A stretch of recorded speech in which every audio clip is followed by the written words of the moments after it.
Good morning. Today is 12th of June 2025, and we're going to be racing today. Today, we have the feed for Gosford.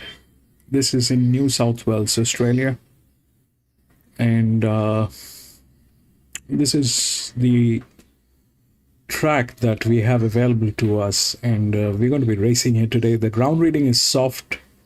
The shape of the track is very bad. It's uh, it's a very tricky shape. It's the last finishing mile from this last bend to the finishing post is about 250 meters.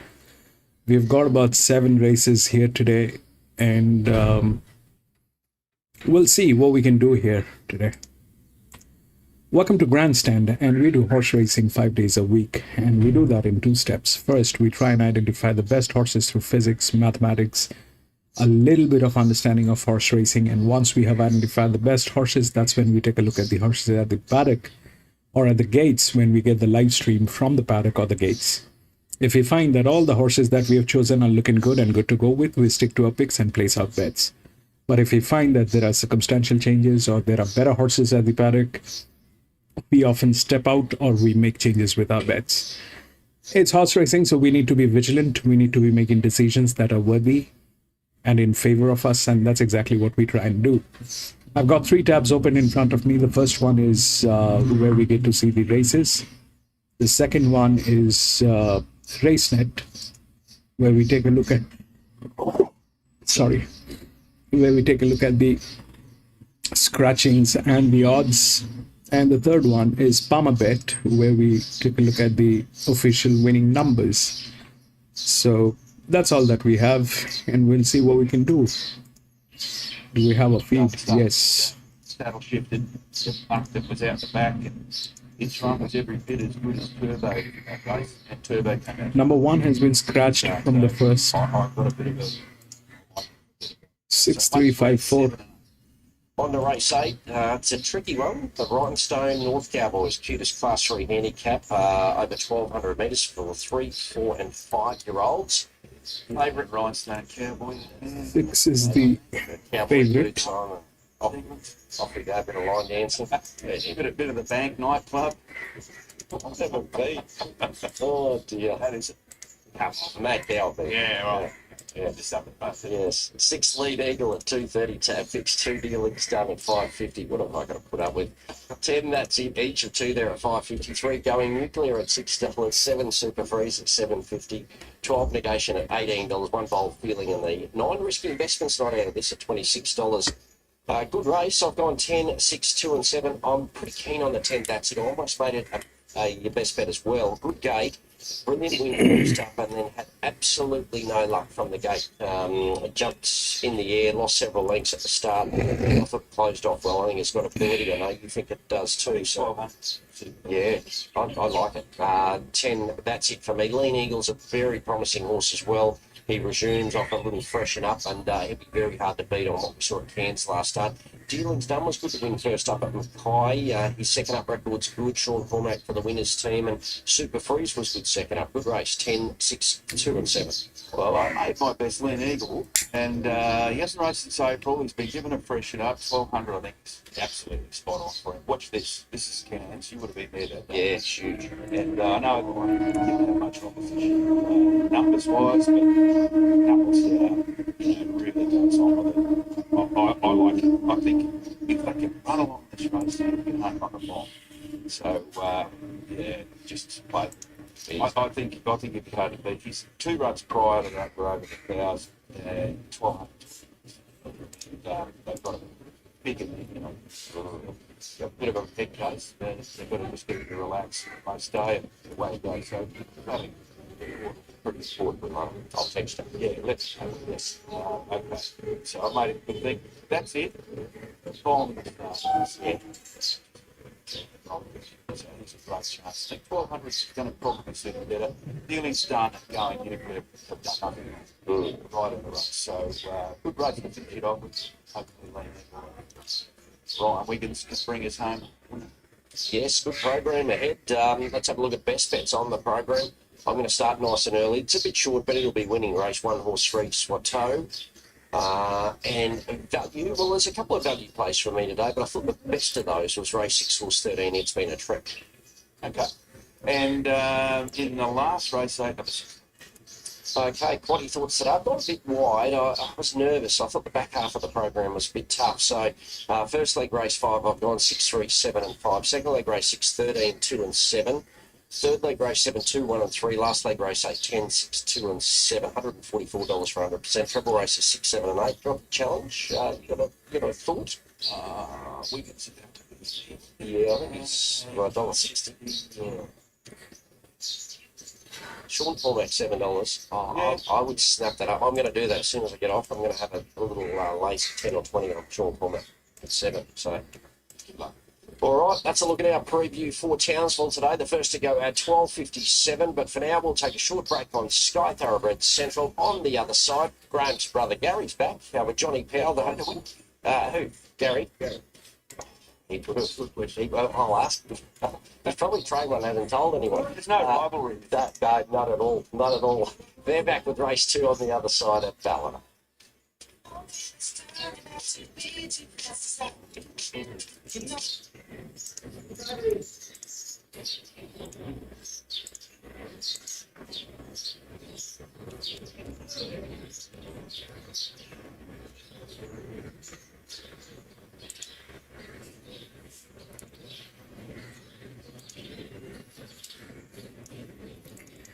Right, this is the first one that we have at Gosford today.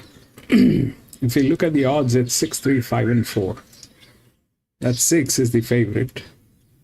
Then 3, 5 and 4. And if we look through the rails, then we get these two within the rails. I did not stretch it any further because they all are the same. These guys, they have the physics, but this side is all the same, so I did not stretch it. Now, the 6 is the favorite, which is a gilding, and it's in a very good hand, but the linear here is this one, the 3. This one is racing after 45 weeks when I'm 42 weeks. The last time that it raced was 42 weeks ago at Hawkesbury. That's the 3. But that's the linear. It's a 331. It's a good horse. There's no doubt it is a good horse. It's a 331. The 5 is a colt which doesn't have a friendly jockey, so that's something very unpredictable, what it will do, what it will not do. They have the 6 as favorite, but the 6 has no runs. It is the first time the 6 is going to be running.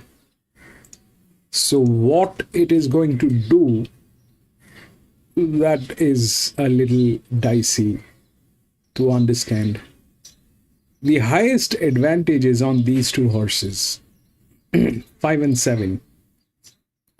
Wherein 5 is a colt, 7 is a filly, which is also in a very good hand. And this is an EW2. This thing doesn't need the rails. It doesn't need the rails. This also doesn't need the rails. This doesn't need the rails. But that's that. The second linear is here, which is number 2. It's got the physics, but it lacks this side.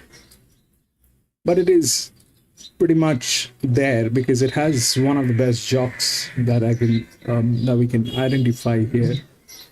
This is the second best jock. This is the best jock, and then we have the drifts here and here on 6, and this 7 is with an EW jock with an EW horse. So there's a lot of effort which has gone into 5 that we can see. They have one of the best jocks, and that's how things have been arranged. I'm not going to get into the first one. This is the pressure line. This one has the highest pressure. This is the second highest pressure. Obviously, this is the second linear, and then the pressure drops. Having said that, these two have the highest advantage, 5 and 7. 5 has one run, but with an unfriendly jockey. This one is going to be running for the first time. 6 is going to be running for the first time. And that's more or less how it looks like. And the other curious one is the 8, because that comes under this spell. That comes under this spell. This is also a curious one.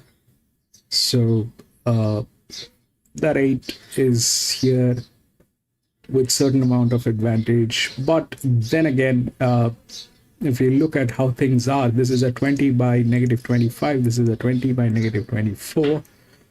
This is 22 by negative 27. So a lot of advantage has been given to the 5. So that's how it stands as of now. It has also been to a league race and all that has happened.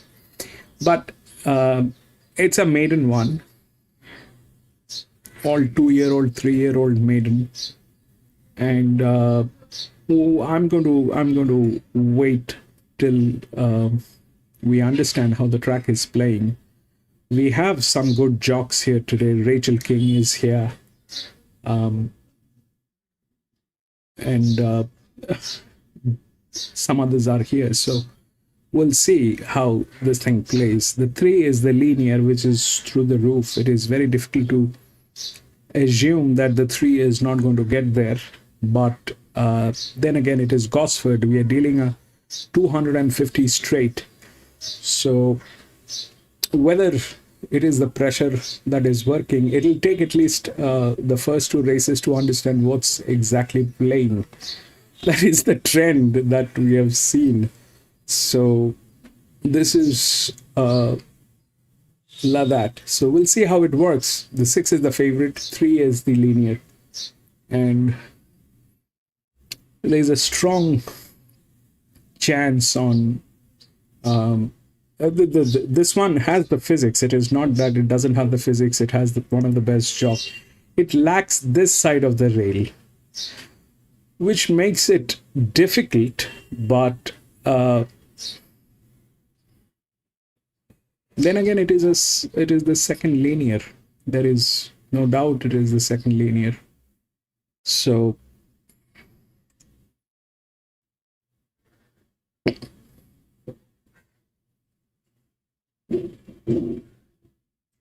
these two are the best hands, 7 and 6.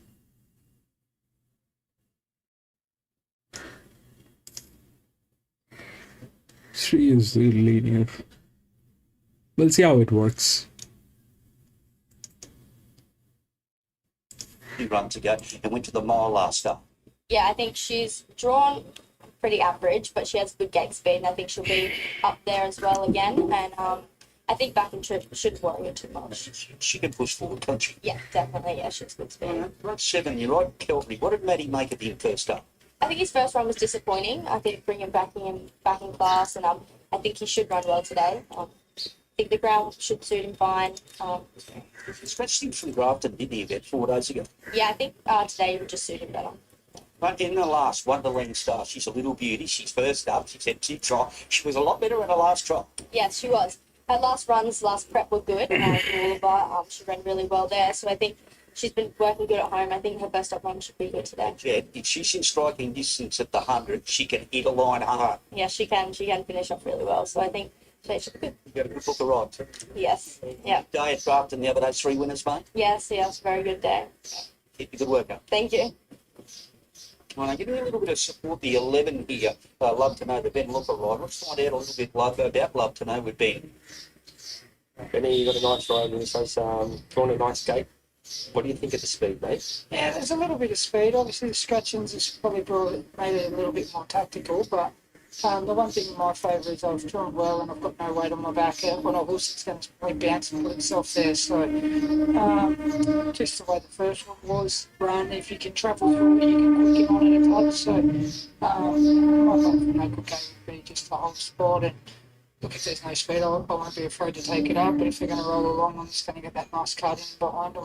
Just a quick question on the track, Benny. First race, we only had one race. How did it feel underneath you? Yeah, it's very heavy, but it's probably in that good heavy range where it's probably that heavy. There's no shiftiness to it, and there's not much kickback. So obviously, it's going to be a day where if they can't handle it, they're probably not going to go very well. But I think on a tighter turning track like this, it being in that heavy range just sort of eliminates that chop out of the track. I know they're loading up. Queen Arnie is out to 2.30 and good money comes for the Ben Looker right. I'd love to know. It is $3.10 right. Danuto gets out that 460 mark. So the Ben Looker right, I'd love to know, is the best back run of the 11. 2.10, 11.4. 11.2, 4.10. Here's Terry, race 2. Well, The red light is on. The starter appears around front. Queen Annie from 2, love to know best bet. Coming out of gate number 1. Racing, love to know, Queen Annie, both left very quickly. Flash 1A is 3rd, Future Hero 4th. Danuto coming across from out wide in front of Castle of Cards, followed by Meander. And Mr. Claus on the inside went back near the tail of the field. Love to know, a clear cut leader when they reach the 900 metres mark by 2 lengths. Queen Annie is second, 3 lengths away. Danuto running 3rd, so the market leaders 1, 2 and 3. Flash 1A is on the rail on the inside of Castle of Cards, followed by Mr. Claus, Future Hero, and Meander whip them in. Love to know, at the 600 metres mark, a touch more than a length in front. Queen Arnie's second, and they are well clear. 5 lengths away, Danuto, Castle of Cards, Flash 1A, Future Hero, Meander, and Mr. Claus at the back. Love to know, reaches the top of the lane, a length in front. Queen Arnie's shifted ground, is under pressure, and they're well clear of Danuto and Castle of Cards. Love to know at the 150, full bore now, and got away. Danuto, following the rail, has run into second spot, but Love to Know will lead all of the way. Love to Know beat Danuto, Flash 1A, Future Hero, Castle of Cards. Queen Arnie got very weary. Mr. Claus second last. Meander at the back. Yeah, they knew what they were doing there. Greg took one, well, I took 2 horses to Grafton the other day. And they got the money there and good Eddie ride there by Ben Looker. We'd love to know. And they backed to 2, so 11 beats 2, 9 and 4 across the line. Danuto, he just boxed on. The winner was just miles too good for him. And the horse they backed really earlier on, Queen Arnie, had a perfect run in transit. But just the winner was too good. just we had towards finish towards Queen Arnie, but all credit to Benny Looker there. It was nice that he just kind of let this horse slide. I thought he might have been going to take a sit behind Danuto, but when she jumped that quick, she was good. Right up, Greg. You're making a habit of this, champ. Well done. Yeah, thanks, Gary. Yeah, no, I think she revelled in the going. That's for sure. Say one thing, walking around the mounting yard, the exact words were she was a match. She looked to treat that little fella. Yeah, even myself, not being biased, but yeah, she did look amazing. She must have good form, mate. I thought she was a little bit plain. Yeah, you know, it's like form, they don't handle it, and up the hill and down the hill. Some horses just don't like it. It's only a 7 start today, and she's been placed twice prior to today, so she's building a good little record up. Yeah, I think so, you know, on my tracks, I think she'll be able to keep it going. So you never know, might go in that type of trouble. Going off that, Greg, I don't say it's the strongest mate, but she did put him away pretty easy. Yeah, I thought so, yeah, I was a bit worried about her earlier. I thought maybe, going a bit hard, but no. She sort of dug in and got the line off. Well, you've been over here for many, many years. I can tell you now, mate, we've caught the hammer into that wet weather. Awful what. You fellas too have. Yeah, well, it's been hard before we've had to come over here now. It's just to find out anywhere we can go. Because we're drying out a little bit. Yes, that's it. Yeah, it's been a terrible winter. Well, it's not winter, but yeah, coming in. Well done. Thank you. Like I said, we saw Greg Cornish over there at Grafton the other day, and he got a winner up in really good bloke, Sheree Drake. his wife, and she was smashed up in a bad fall at Lismore many years ago. And his daughter, the young girl, she could ride, really ride. Greg's daughter. Greg's told me at drafting the other day that maybe 6 months' time she might be back. She had a horrible accident at Bow Desert there. It's just 8 years. Yeah. We're going back to this Philly, Gary. She over there, so she was pretty good today. She probably needs to learn to settle a little bit. She just kind of over races and does it middle stages there, and she's done that at Bow Desert as well. And Benny, that's a nice tough win, but looked like she was a bit keen mid stages. Yeah, she was. She only stepped okay. And I didn't really ask her to improve, but getting into that first corner and sort of around to the 700, she was quite aggressive. And I just tried to get her to stay quite enough on the fence. She was able to get a nice little breather down the side, and if she ever learns to just switch off, I think she will have a nice turn of foot, but at the moment she's probably just sort of growing in a move around. I'll just keep her at 1200 at the moment. We've actually, if she wants to go, Benny. Yeah, definitely. If you should relax, you could step her out, but just at the moment, yeah, keep her at 12. Congratulations, mate. Good ride. Well done. Thanks, Johnny. Yeah, well done, Benny. Yeah, so 11 beats 2, 9 and 4 across the line. Love to know Miles to go coming to the line. So let's go to the mounting yard. Coming up, race 1, Gosford, Gavin Carter, Nick 30.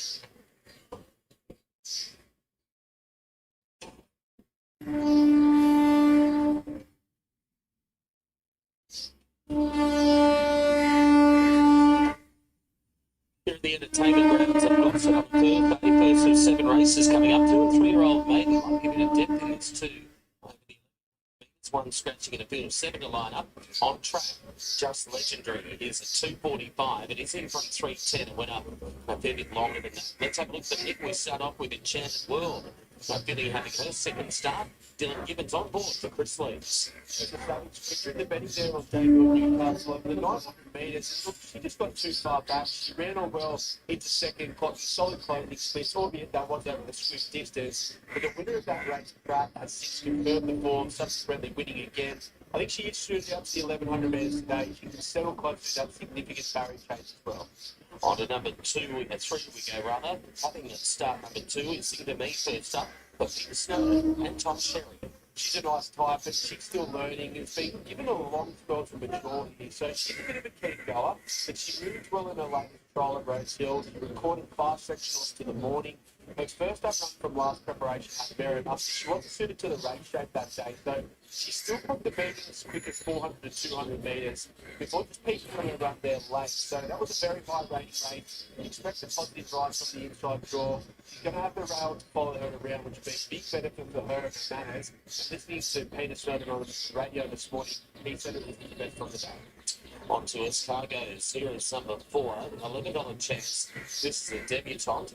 They told my capitalist, Brad Widdop, and Will move in.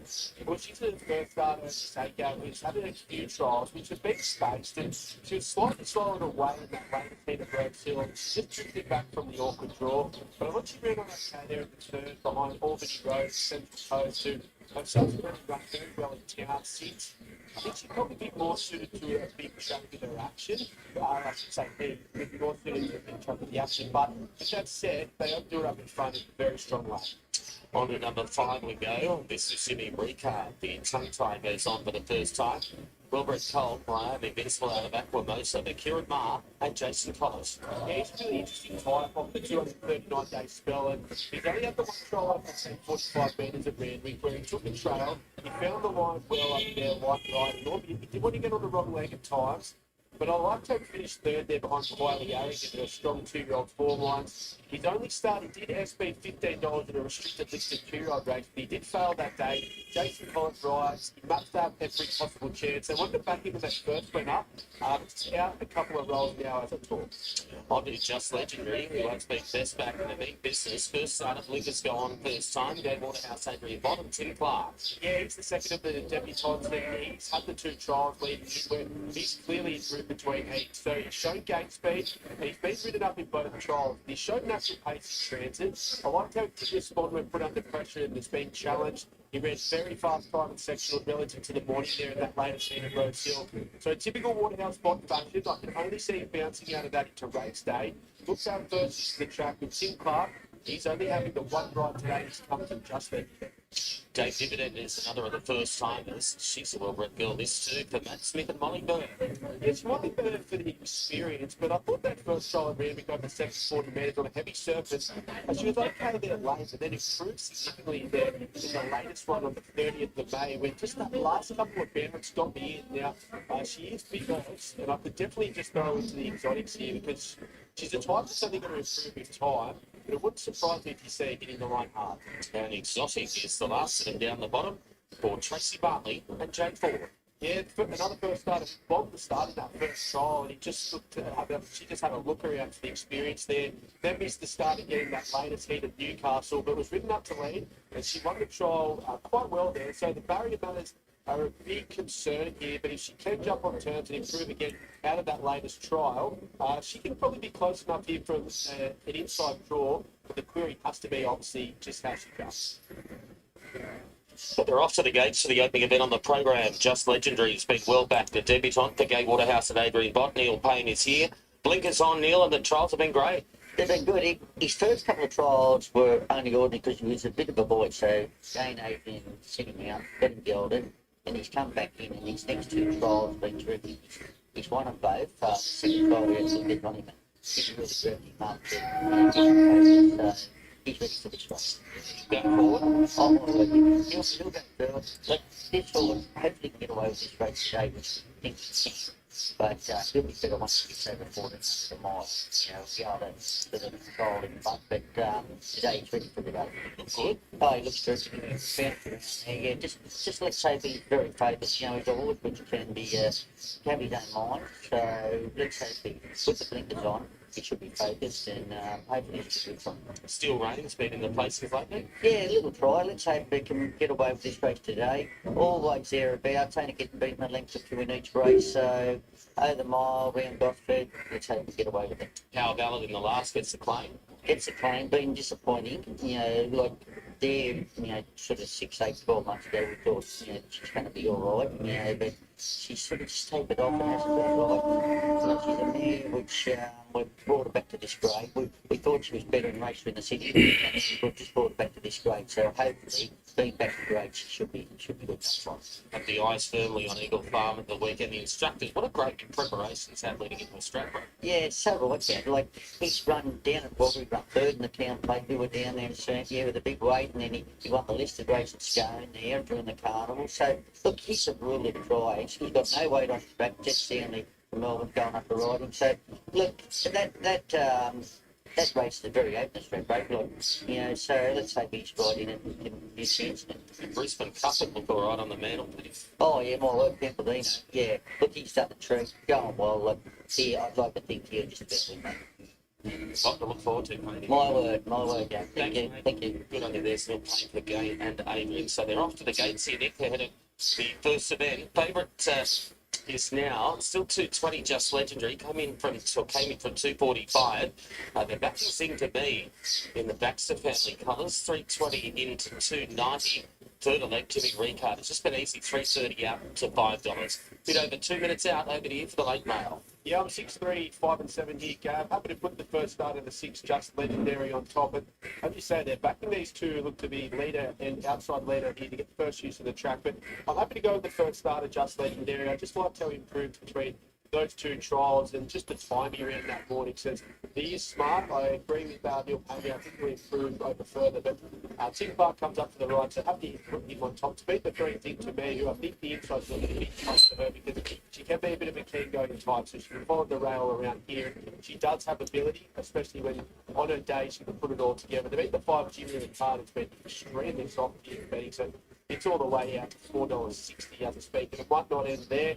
Coming through that good Melbourne form reference there, up here in Sydney now, had the one try, but market's saying it'll improve from that in the 7-game dividend. I can throw in a little bit of odds, bit of specking there, so it goes in for 4 pick. But happy to put the 6 on top, 6-3, 1-7. Chicago is trying to just have the saddle at the moment, so this is over the 1,100 metres. So 220 went up 440. There have been deductions of 24 cents, but the Just Legendary went up 440. It's now a $2.25 chance. Tim Clark here for the one ride, and he has trialled this fella a couple of times this preparation. So he's favourite over Zing to Me, who of course carries the David Baxter Macquarie stud with colours, Magic Gleam fame. That is going back a few years. What a horse he was, a warrior. This filly by Capitalist having her second start. She's had a couple of trials, and then as cargo, so 6-3-5-7, the late mile number. So we're on a soft 6, relatively those small size fields throughout the course of the day. Yeah, I think they'll all get their chance. So rail back into the true position as well. And the last time we were in that true position was when the coast meeting there back on the 10th of May. I thought the track played quite well that day. Sure, you wanted to be on speed and just slightly off the fence. So I think we can probably see a slightly similar track here today. But smaller fields, as you say, I think they can all play together. Okay, this is Cargo's, one of the 3 first starters in the race, or 4 first starters going up into line. As we head upstairs, here's the opener, first of 7 on a Thursday, as we go to Luke Marlowe. 1,100 metres to get us going here at Gosford. Starters on the stand, red lights are turned on. All set. Racing. Just Legendary out wide was brilliant into stride. He's looking to come over. Jimmy Ricard kicking up with Exotic. The inside Zinc to Me. Favourite crosses though and finds the rail now. Just Legendary. Drifting back in the field as Escargoes. It's third to last. The inside Dame Dividend and Enchanted World. Racing up now towards the 650 metres mark. Just Legendary shows the way 3/4. Jimmy Ricard.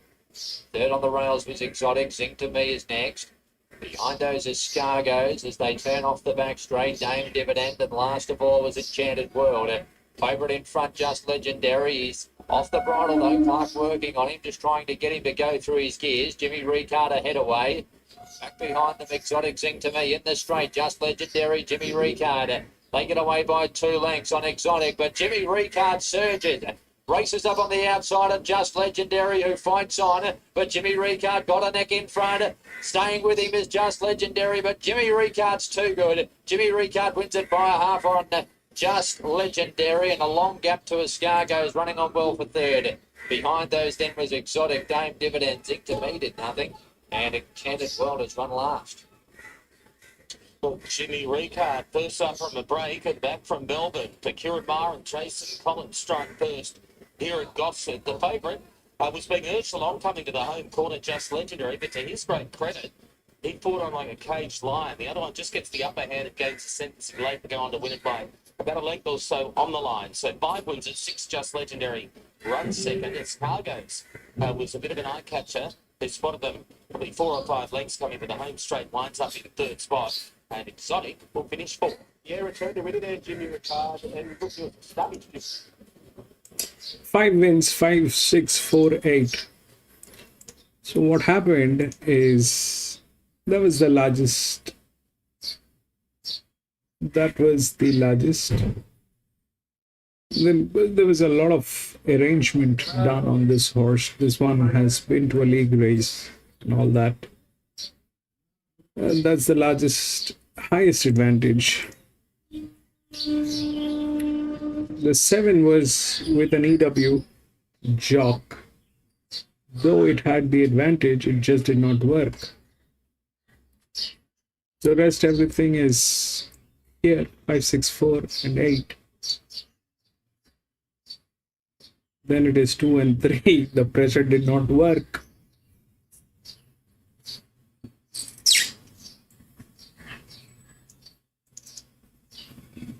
Go to the next. 1 has been scratched.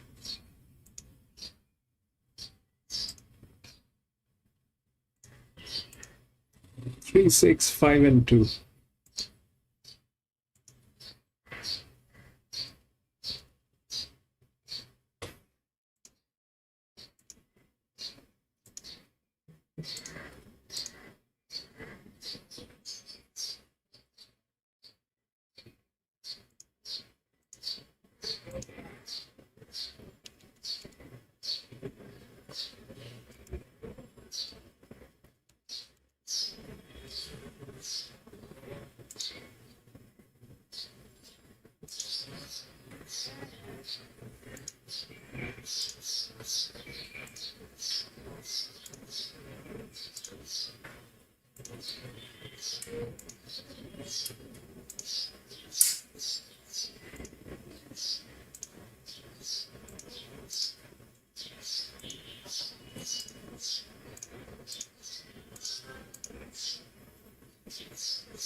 By Milo, they're the top three.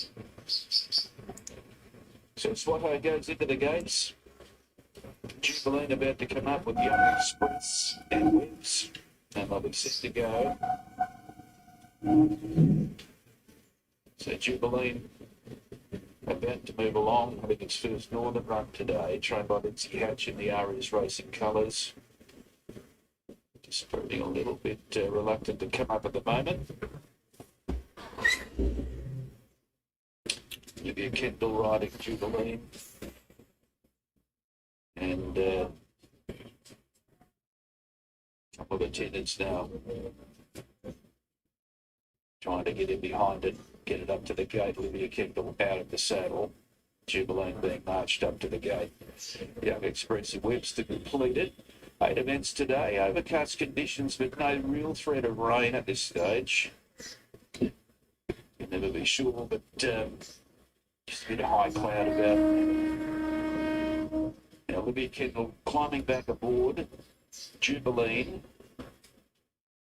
Webbs goes into the gates. Young Express the last to come up. So Young Express goes in. Now we're set. Ready to go.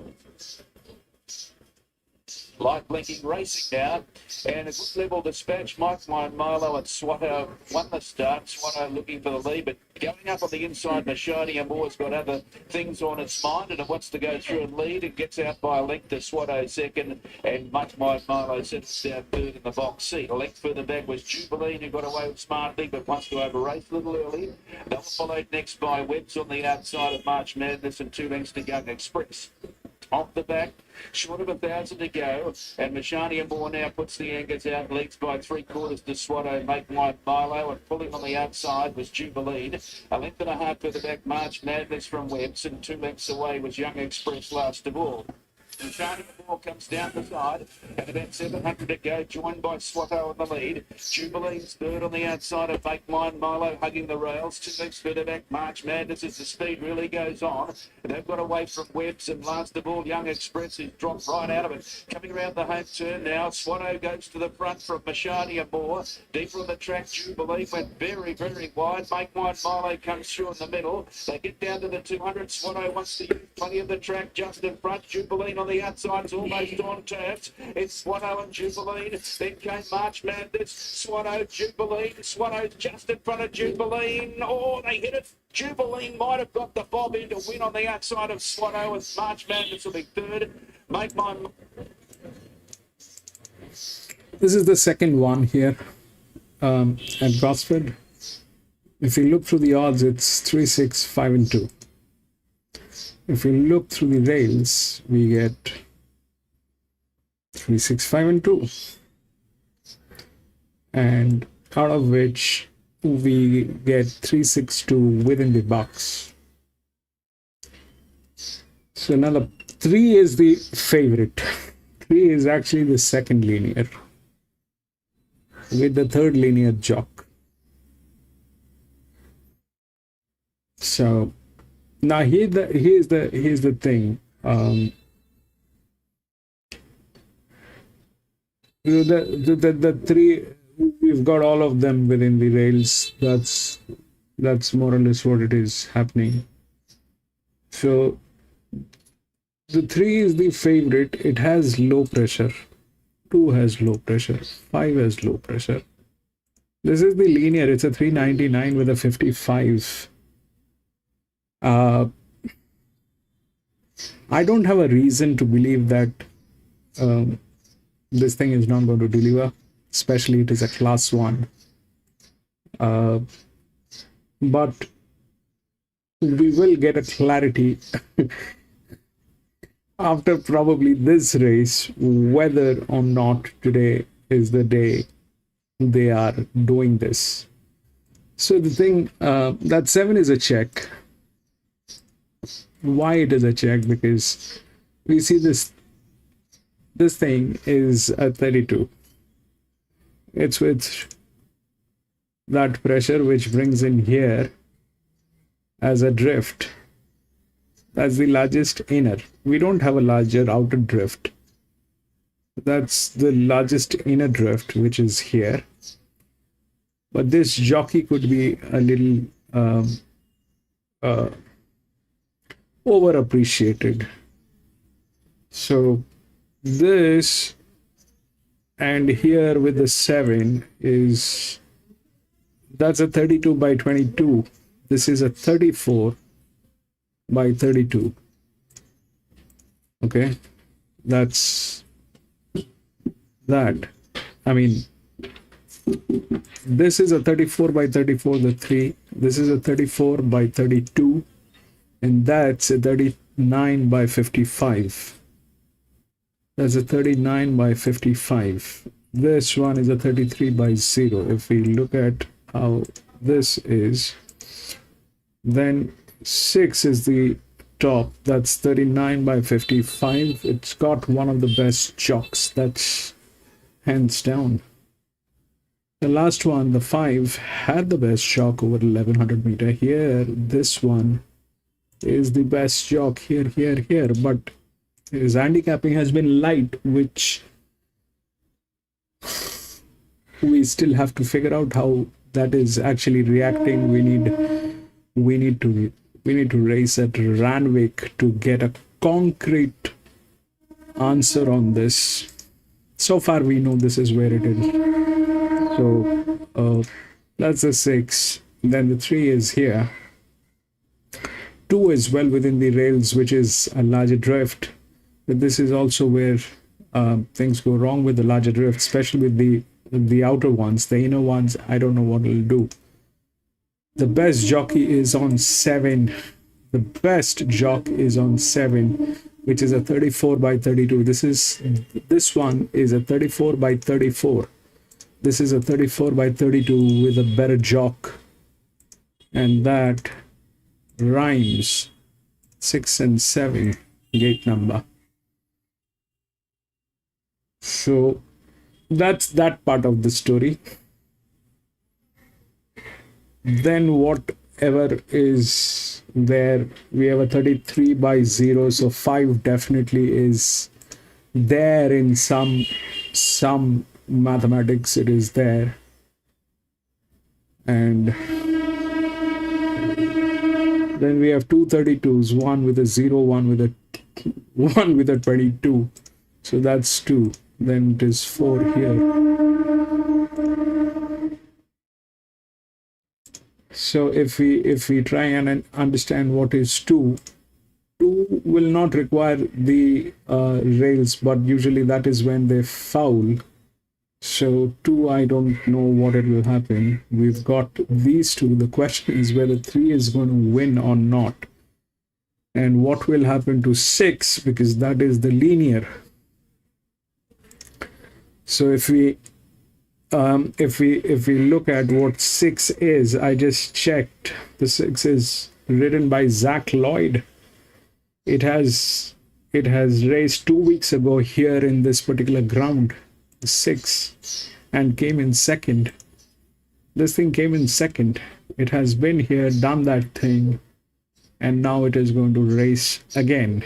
So that is probably what it is. So it has the muscle memory. It knows that track, and the pressure has been increased by 1%. Last time, the last race that it had, from there it has been increased 1% on that.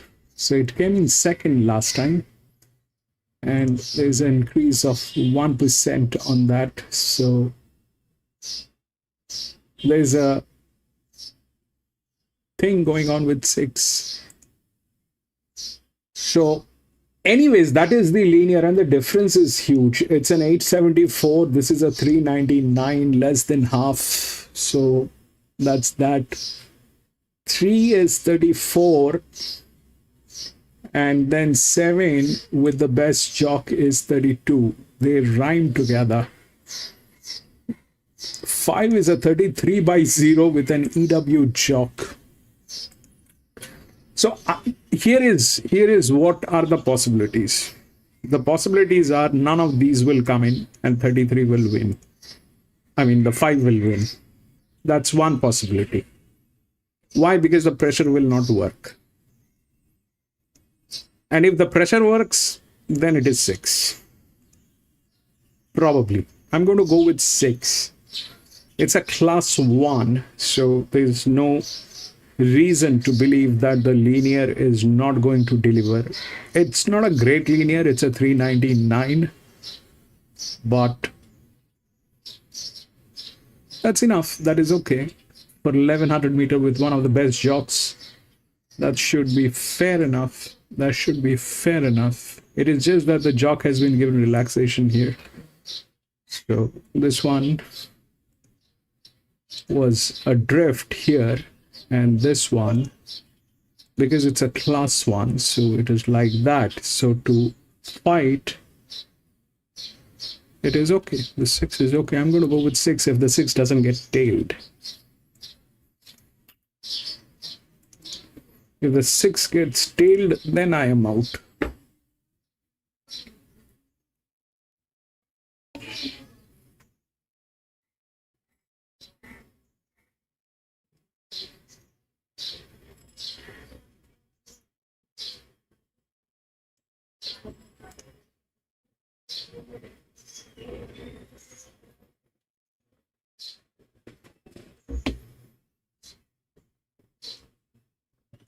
Malacat Sarah is $3.80 at the bottom. The Rock Machine is steady at $6.50. Now, Classic Shiraz, before we started that yard, was a clear favourite. But she's $6.50 tab right at the moment. So there's a few drifters here, but it is an open market. You're looking $5 our favourite, which I've got on my machine for risk for reward now at the $5 mark. Yeah, all he's got to do is run up to his first up run. He got a little bit tired there, so you think he'd present a little bit fitter today, and he's very good at the 1400. He's raised up on speed. The way the track's playing today, these first 2 leaders have won. That's why I kind of was happy with Alimat Sarah. I just think she'll go straight to the front today and rated well in front. I think she'll be too hard to beat. You like her? Yeah. She's favourite now. She's favourite and gets risk reward back out to that $6 mark. I mean, she's improving Phillies. She's only had the 2 starts and she just improved with each run. And she's improving in the mounting yard too. Well, I just think she jumps out well and gets to the front. I think she's not going to get hassled too much in front today. Probably risk and rewards. The only horse that'll race up on speed. Maybe he's the kiss to roll a little bit forward, but I think she could get us off lead. $5 now. She was $3.80 earlier on this morning. She went to $6 and then $5.55. You got risk for what was $4.20. Got in as much as 5. It's back out to $6 at the moment. 4.295. 9.14, 4 and 2. Right out, let's go to Terry. This is race 3 Ballina. So was the first one to walk in. Went in with the barrier blanket. Janatan has the inside. Red light is there. 1,400 metres. They're ready to run. Now steadies. Preacher with that wide made a move. Racing Janatan to the inside, a little slow to go. He is the kiss, risk for reward, Invincible Lad. Rock the Machine came out very quickly. Shirley Pearly fast away, and Malacat Sarah from the wide gate is livened up in the early part, and Sarah has run to the front. Malacat Sarah went down to the rail to lead by a length and a half to Rock the Machine. Risk for reward, a length away running third. Lady Alabama fourth, and then Shirley Pearly, Preachable, Janatan, Invincible Lad, Shaman Pete. He is the kiss second last, and Classic Shiraz went back to the tail of the field. And Malacat Sarah is on the side of the course. 700 metres left to travel. Leading by a touch more than a length. And Rock the Machine, risk for reward, third on the rail. Lady Alabama fourth, going past the 6 pole. Shirley Pearly on the inside. Then Intrepid Lad, Preachable, is beating a retreat from He Is the Kiss. Shaman Pete, Janatan, and Classic Shiraz. Malacat Sarah led coming around the bend. 300 metres out. Rock the Machine under pressure. Risk for reward behind those is needing room. Clear of Shirley Pearly, Malacat Sarah at the 150 from Rock the Machine. Risk for reward, still trying for the gap. Malacat Sarah in front. Risk for reward gets the gap now. It told the tale. Risk for reward went home too well. But Malacat Sarah, Rock the Machine. Clear of Classic Shiraz from the back. And then came He Is the Kiss, Shirley Pearly, Intrepid Lad, Janatan, Preachable, Shaman Pete, and Lady Alabama. Okay, well, he kept trying for that. He's had a beautiful run, but there was no way that Anthony Allen was going to let him out. That's the bottom line. He said, you stay there. He's had to push and shove for a while, but he was just a fraction too good. Sarah, Rock the Machine, good. I thought I had a doubt on him a little bit on the track. I could up there. Classic Shiraz, mate. Classic Shiraz, mate. Thank you, Tudor's not here today. No Jockey, no owners, no one. But he persevered for that, didn't he? We had to wait, and Anthony Allen was being a good jockey there, trying to hold him in, and Rock Machine just kind of dropped down a fraction and just give Noria just a little bit of room to just shove him out of the way. And then it was just about him to chase it down. Malacat Sarah, she's done a good job. She fought on pretty well. She's like me, don't she? She's had runs and her, but he was just I like the third horse. I like what he did, the third horse. He's an improving horse. He's putting 2 good runs together now. Right now, so those numbers are 4, 9, 5, 10 across the line, race 3. Let's go straight to the mounting yard, race 2 at Gosford with Gavin and Nick. Here at Gosford, we're up to the second event on the program. Field of 7 to line up at this Class 1 over the 1,100 metres. This racing is Columbia Blue. Well, last start winner we start with here, Nick. This is Don Juan, number 2 for Ross McConville and Pariah Keatings. I thought he was very solid there, first up over the 1100 metres at Canterbury in a very fast time race behind the Secure, who's subsequently won since that event in town again. And then he went to Hawkesbury over the 1100 again and just a bit slower away. And he had to go back to the worst ground there, but battled on fair enough. Came back to Gosford here.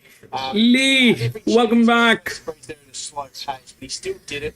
And he put the race away between the 600 and 200. Only we have to. I'm actually. Get the box seat.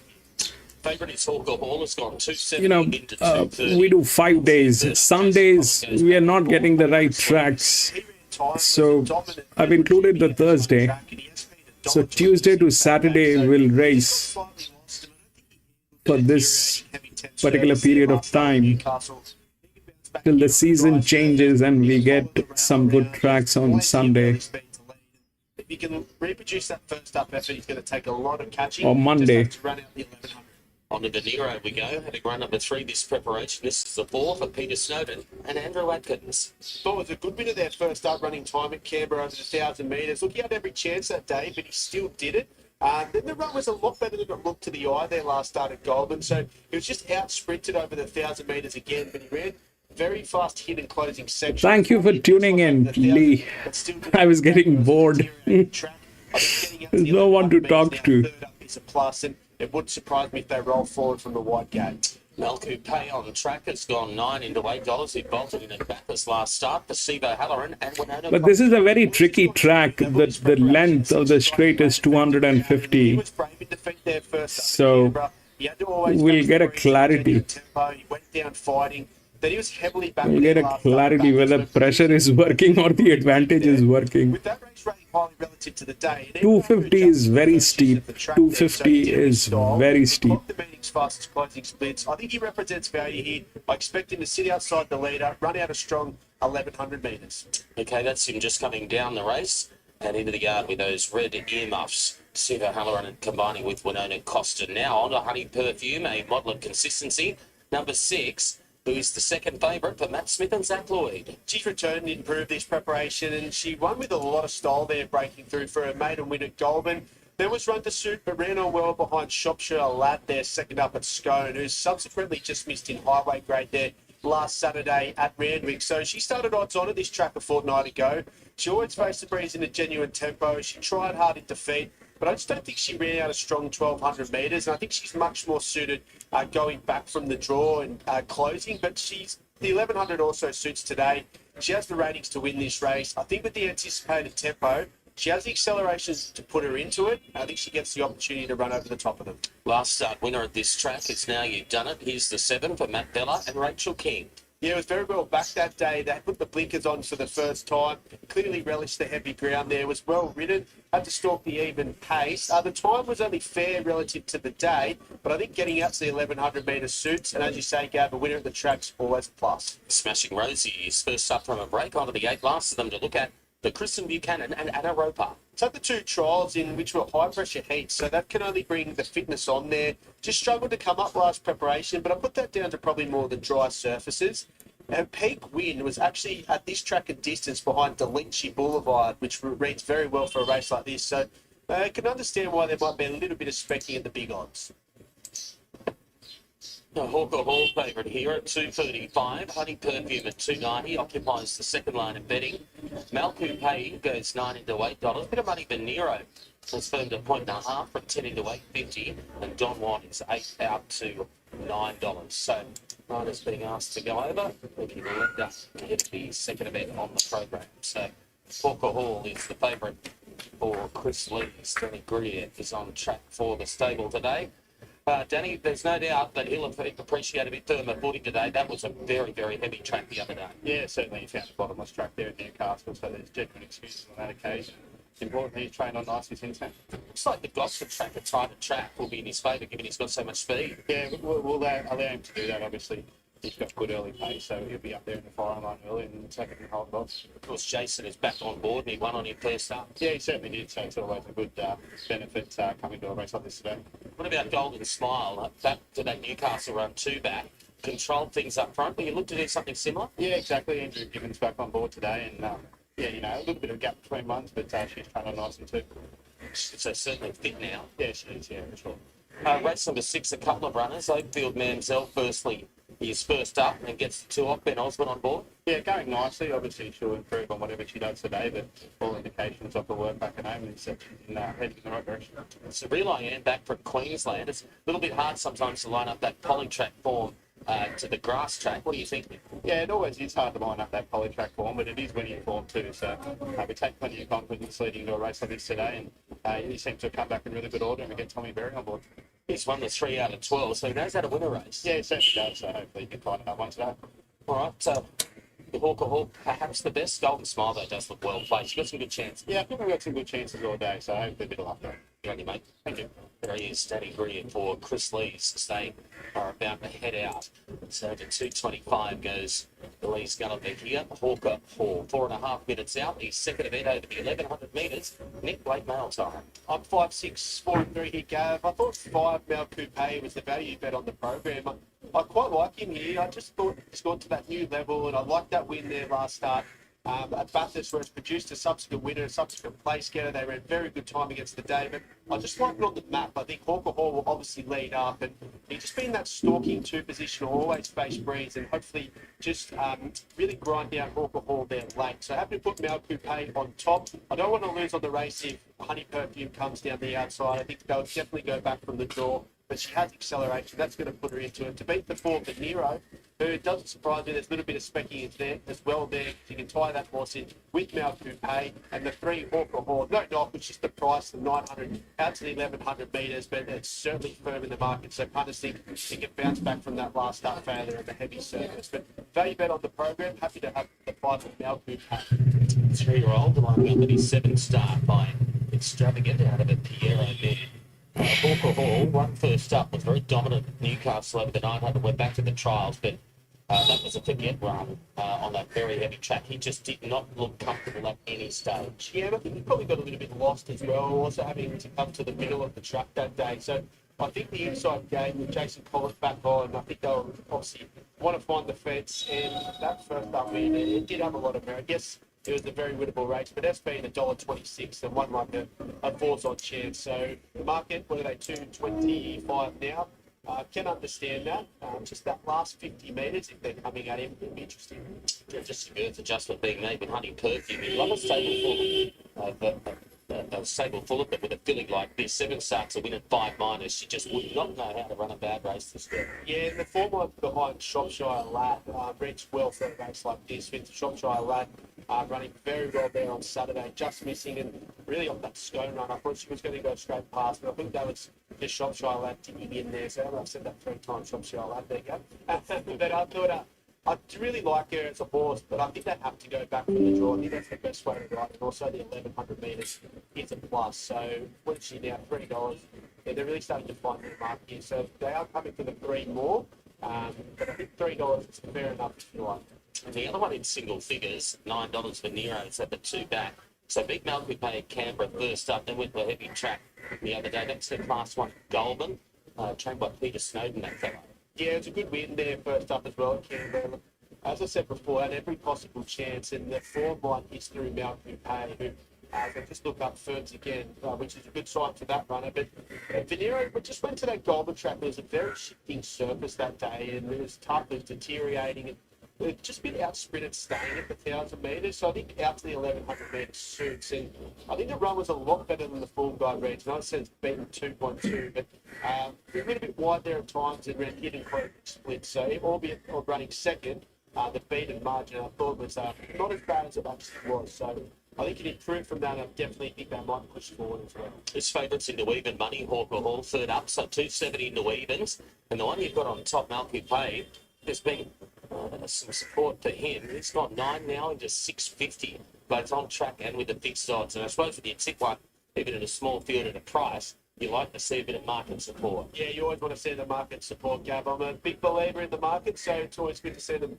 trim up. I think they got out to 850. The 7 this morning they opened up, got out to 850. So back into the $6.50 now for just a horse that I think finds the right race. I know it was a win only there at Bathurst last start, but wow, they ran good time. I know they had first use of the track, but even after adjusting that variation, it came out very well. The form's since been proven, so it doesn't surprise me. They just probably thought the 850 was a bit big, and they respect the two favourites, but now $6, so another trim in. But I just think my theory to the race was it can sit outside of maybe that pair off the favourite Hawker Hall. And I'm just happy to gamble that it just might be able to wear it down at that price. Now, you've done it was good here, winning first up, and it's absolutely taken a bath in betting.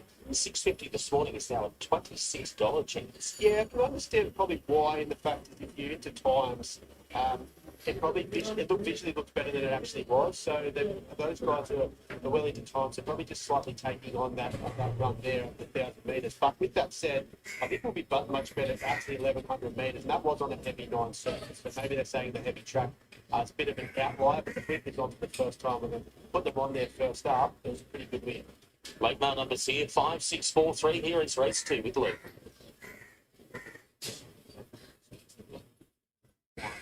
On zero.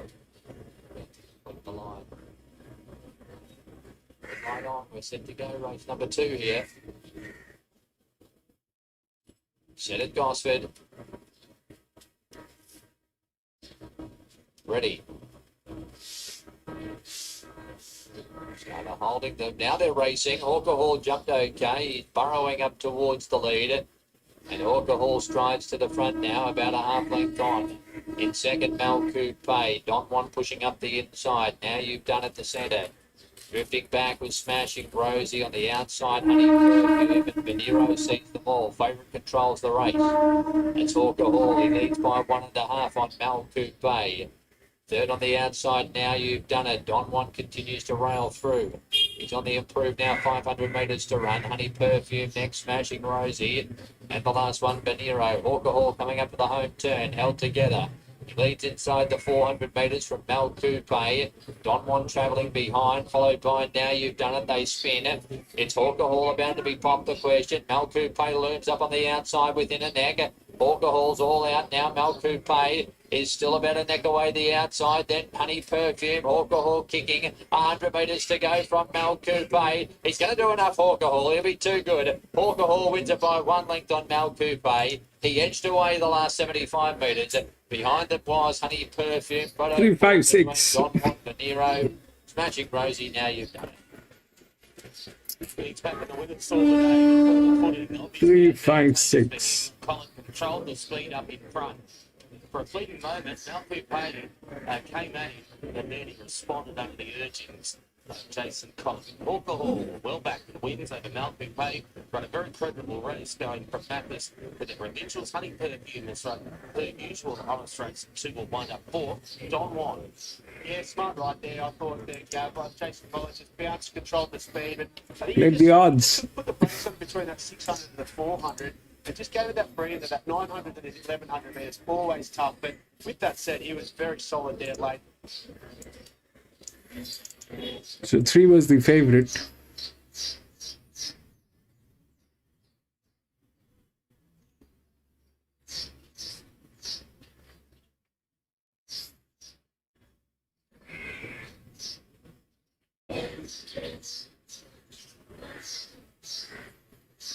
Three, 5, 6, and 2.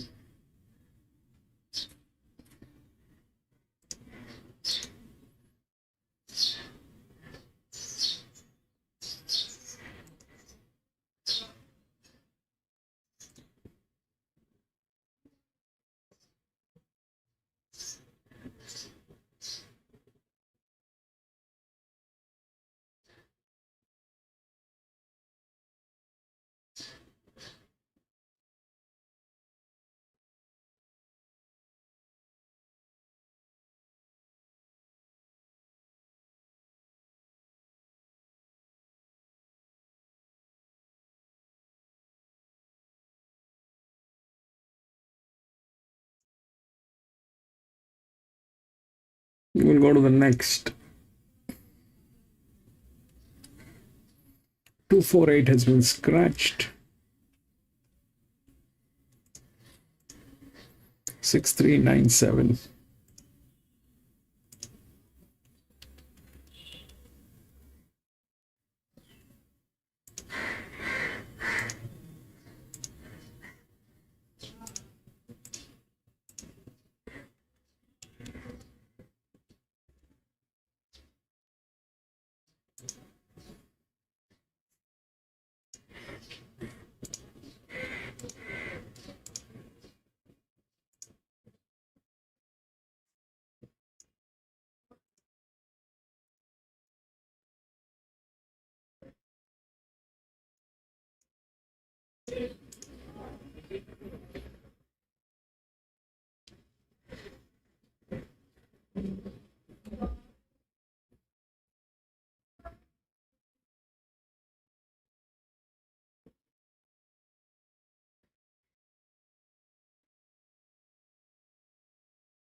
Is working pretty hard. He's got the outside of Kidston and is really putting the pressure on. About 2.5 to set the sails, followed by Ready Tiger. I think further back then, Fanciful Mr. Fox from Joe's Giggle to Seeker. Keep on running second last, and last Mordecai suited by the speed. Well, Mission House really pressuring Kidston in the lead. They come to the 600, about 2.5 to set the sails with the drop on them.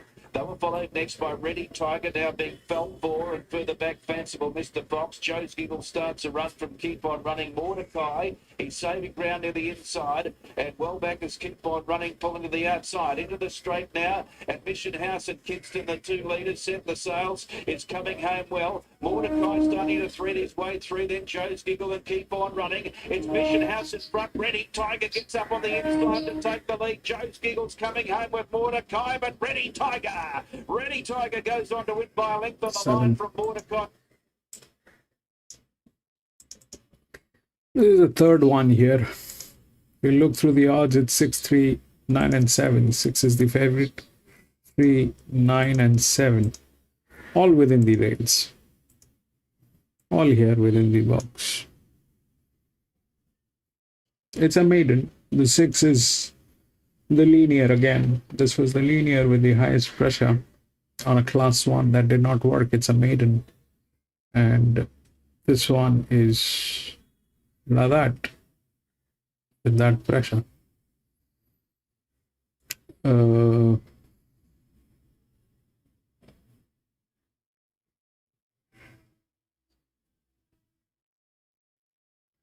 at 34.29.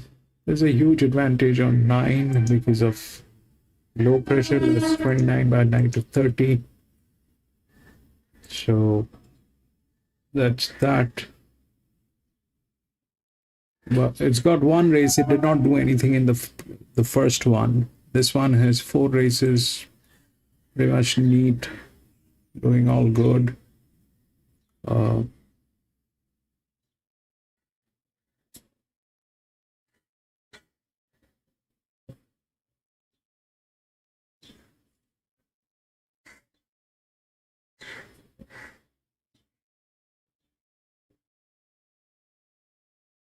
I'm not going to get into it. This is a maiden. This is something that we'd like to see how it works. That 6 is the favorite. Technically, that's the linear. Then this one is there with a huge advantage, which is there. Well, 3 and 7, they're also there within the race. This is the largest drift, which is number 5, which is rightly placed. It should not be anywhere else. It should be here. So that 5 is there. Apart from that, there is nothing else to talk about in this one.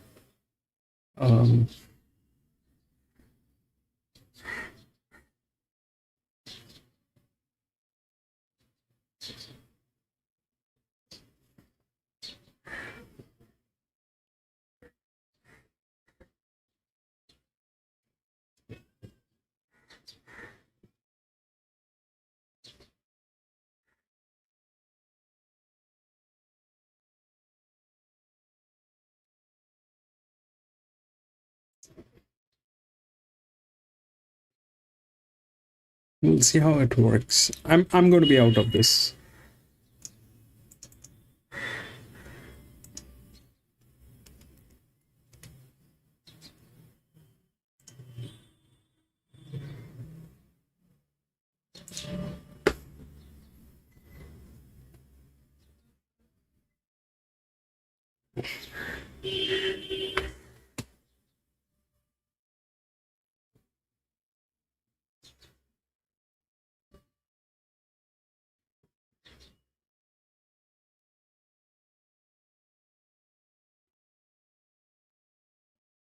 Runs back this little mess. She's a better man when she gets to a bigger track, and a better man when she gets over a little bit further. Yeah, she's kind of got race as well when she gets up over the 2200 metres race. So I'll be happy to watch her today. And full speed, the 11, Katie Gibbon puts up the line. Gary Hutchinson, I like this one.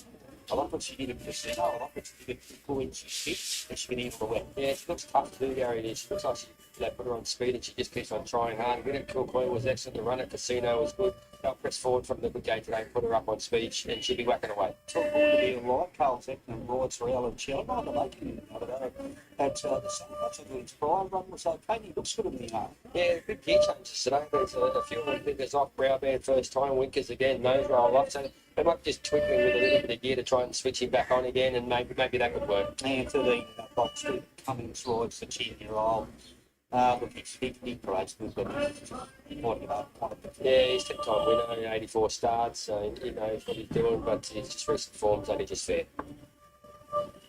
Okay, that's 11 5 1 11 and 6. I'll just put Serenade Cat. The odds, like I said in the yard, it's got no excess on it. It's a wet tracker.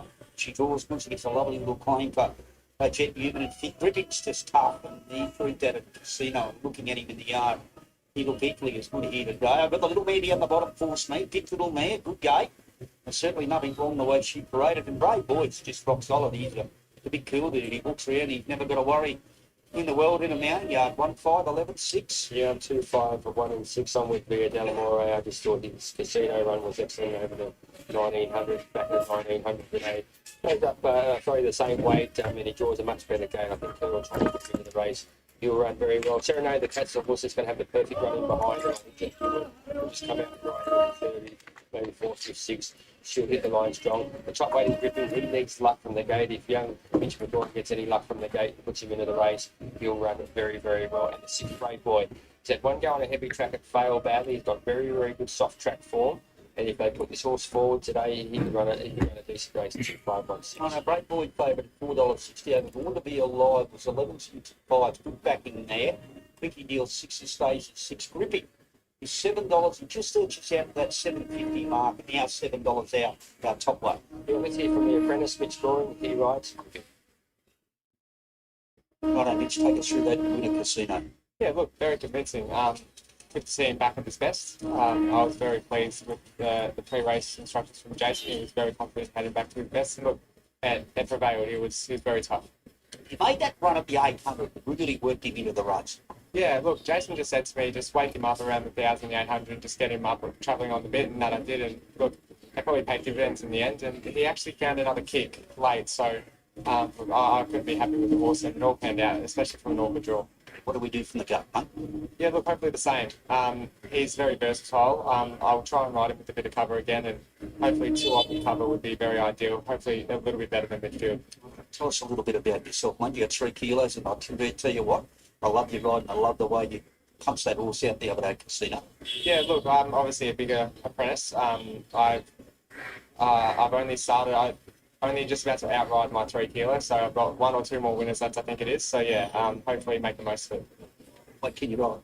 57. So it's about to be lowered in the next 3 weeks coming into the new season with those provincials, so I'll be riding 56 around then.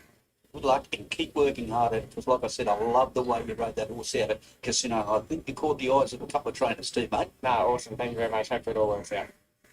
I know, Great Boy, so well. It's $4.80 in an open market over. Born to Be Alive, set support 11.65. Just heard from Mitch there with Gripping. 6.50 now, so you've got another tickle in. Quickie Deal, $6.50. So loading up very quick. 151.11.6. Yeah, 2-5-1-6. Here's Terry, race 4. Go. Not the favourite. Red light is on. Going to Be Alive coming from the gate marked 8. Starters around front. And Topaz not quite settled. And the barrier attendance goes in with some Topaz. Racing, Born to Be Alive came out quickly. Magadan a little slow to go. Brave Boy not showing a great deal of fuss. Do It For You. Fiadellamore down to the inside, began quickly, but Force Me and Born to Be Alive are both 7-8 as they race down to the judge the first time.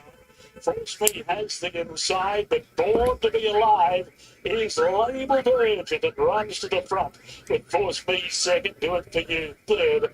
Bolt goes to fourth and deep past the 1,400 metres mark. Fiadellamore is closer today. A length and a half to 7-8 the Cat on the inside of Quickie Deal. 1.5 to Gripping, then Brave Boy, Sun Topaz. Magadan is second last. Big Hitter, 3 parts of a length away. Born to Be Alive led them heading towards the top of the track. At the 1,100 metres peg, Born to Be Alive by more than a length to Fourth Me. Do It For You tucked away on the fence. Bolt is out in the boondocks on the outside of Fiadellamore. Then 7-8 the Cat, Quickie Deal, Gripping on the move out 3 deep. Brave Boy is well back. In front of Sun Topaz, Big Hitter, and Magadan. Born to Be Alive by 2 lengths, 700 metres from the judge, and sneaking away a little, make it 2.5 to Do It For You. With run to second, Force Me is under pressure. Fiadellamore goes to third, Gripping wide out, then 7-8 the Cat, Quickie Deal, Brave Boy, Magadan, Big Hitter, Sun Topaz, and Bolt has dropped out to the rear. Born to Be Alive said Catch Me If You Can, and rounding the final bend is 3 in front. 3 lengths clear of Do It For You. Fiadellamore, Quickie Deal on the outside. Born to Be Alive has left the furlong pole behind, is ridden and keeps galloping at the 100 metres mark. Born to Be Alive is a mile in front, and Born to Be Alive bolts in. Quickie Deal got up for second, Fiadellamore third, 7-8 the Cat fourth, Magadan fifth, Do It For You sixth, then Brave Boy, Sun Topaz, followed by Gripping, and then Big Hitter. A long gap away came Bolt, and Force Me has wound up a long last of all. I know, that's what you'll call run them into the ground, Nick, run them into the ground. Quickie Deal was good. He backed that good winner in Brell the other day, and Diva Delamore has ended up running that fourth number up. I think it may be the little mare, which is the 5, Serenade the Cat. But all honours with the winner. Just run them and run them into the ground. Well done. Thanks, guys. That's his racing style, especially on this heavy track. You know, utilised it a lot better than the other horses. So now that gives him 5 wins, and all the wins are there, aren't we, Graham? Yeah, he's won multiple times on the wet, 3 wins and multiple placings. You know, one day on a heavy track, yeah, I got beaten no by horse that's won 3 in a row. So, you know, that's racing style, and it's good to pay off when it happens. 19 once got beaten the other day. What went wrong, mate? Come on, tell me. They just like Ballina. What did you say? He much like Bellner. Actually, a few more horses too, actually, yeah. So maybe Tell you what, I'm glad you see your horses do, and I hope you do too. I sure do. I'll go wherever they can win. Anyway, so that's his cup of tea. You've got to let him high roll up. Yeah, Kyle's had, you know, had a good run with him. You know, he's been a good trial, so it's good to get him back on it. And you know, he just seems to rate this horse good, and he responds to him. So, and especially like I said, on this heavy track, he just broke enough leg. What's he doing about this 19? Can he get further? Can he get further? We tried over the 2000 and all that, you know, between the 100 and that, and he just needs that soft run in front. You know, his last couple of runs have actually been not too bad. A lot of horses have been serving up to him and just softened him up. So it's good to see him have a cheap sectional today and able to situate. Well done, mate. Thank you. Good on you. He rode for many, many years over on the mid-north coast. He took up training with a big team some years ago at the Gold Coast. He's had a great deal of success with it too. But yeah, he was Steve Urgent, Al said, just Steve Urgent said, right, I'm not going to muck around you. Go to the front. I'm going to make you run along. You know, like you look at the horses behind him, they're more like the 4 or 5 months on him was 62.5 kilos, and they just couldn't pick up in the 600 and chase him down. A few gear changes probably helped him a little bit today. Gary, I think too, blinkers off, and sometimes it just switches their minds back on a little bit and can turn them around a little bit. And Carl, that was a good heady ride, mate. You were happy to just take off and run him into the ground, mate. Yeah, look, that's sort of his style. Now from that earlier, sort of would take my time, sort of cross. I had to work a little bit just to sort of get there, lots of back stretching, you know. Gave him a bit of a breather. I didn't say that you know, his breathing wasn't the best. You know, he was breathing quite heavily at that stage, and I was a bit concerned. And I was just hoping that he didn't do too much sort of cross him, but yeah, he sort of pinched it at the 6, and from then on, I thought it was hard to beat. I sort of, you know, brought it up underneath me, so it was a good win. You watch the replay, mate, you will never reach out to the 500, mate. Well done, mate. Appreciate it. Thank you. Good ride, good heady ride, Carl. So 12 beats 3 and 2 Via Delamore and 5 Serenade the Cat. 12 spent 2-5 across the line. Race 4, we're going to go to a little break. Sky Farrow Brent Central back shortly. Mounting Yard Race 3, Gosford with Gavin and Nick.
$1.33 now, $1.24 with the NOP. Second to left, Valentiago down the bottom at $7.50, $8.50 then Justice Warrior, and then $15 and longer for the other trio. A couple of scratchings, so field of 7 to line up.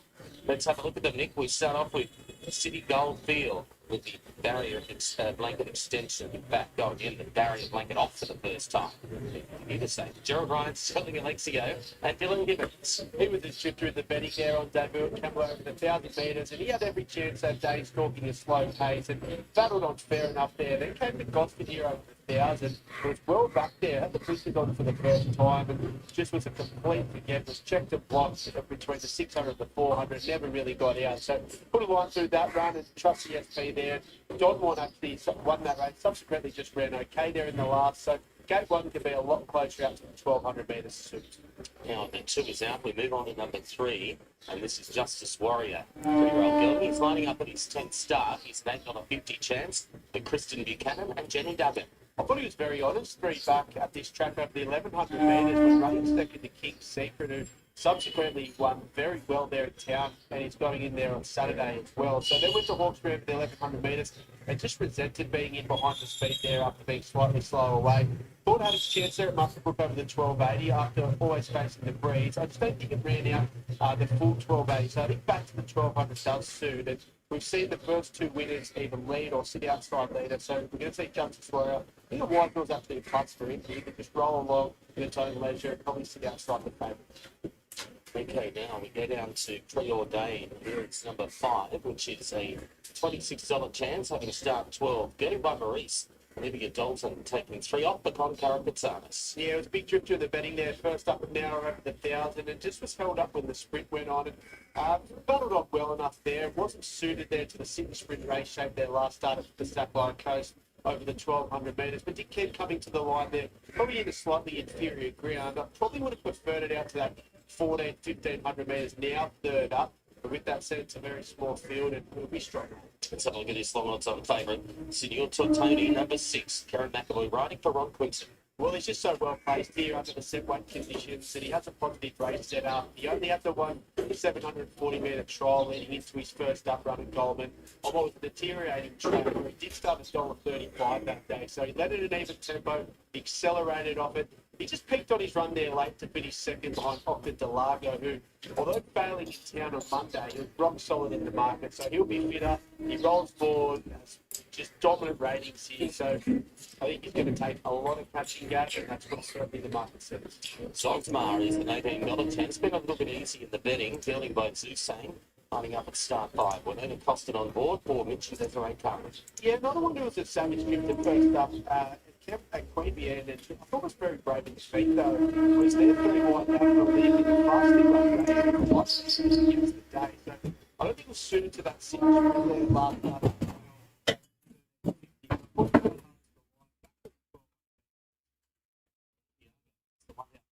$7.50.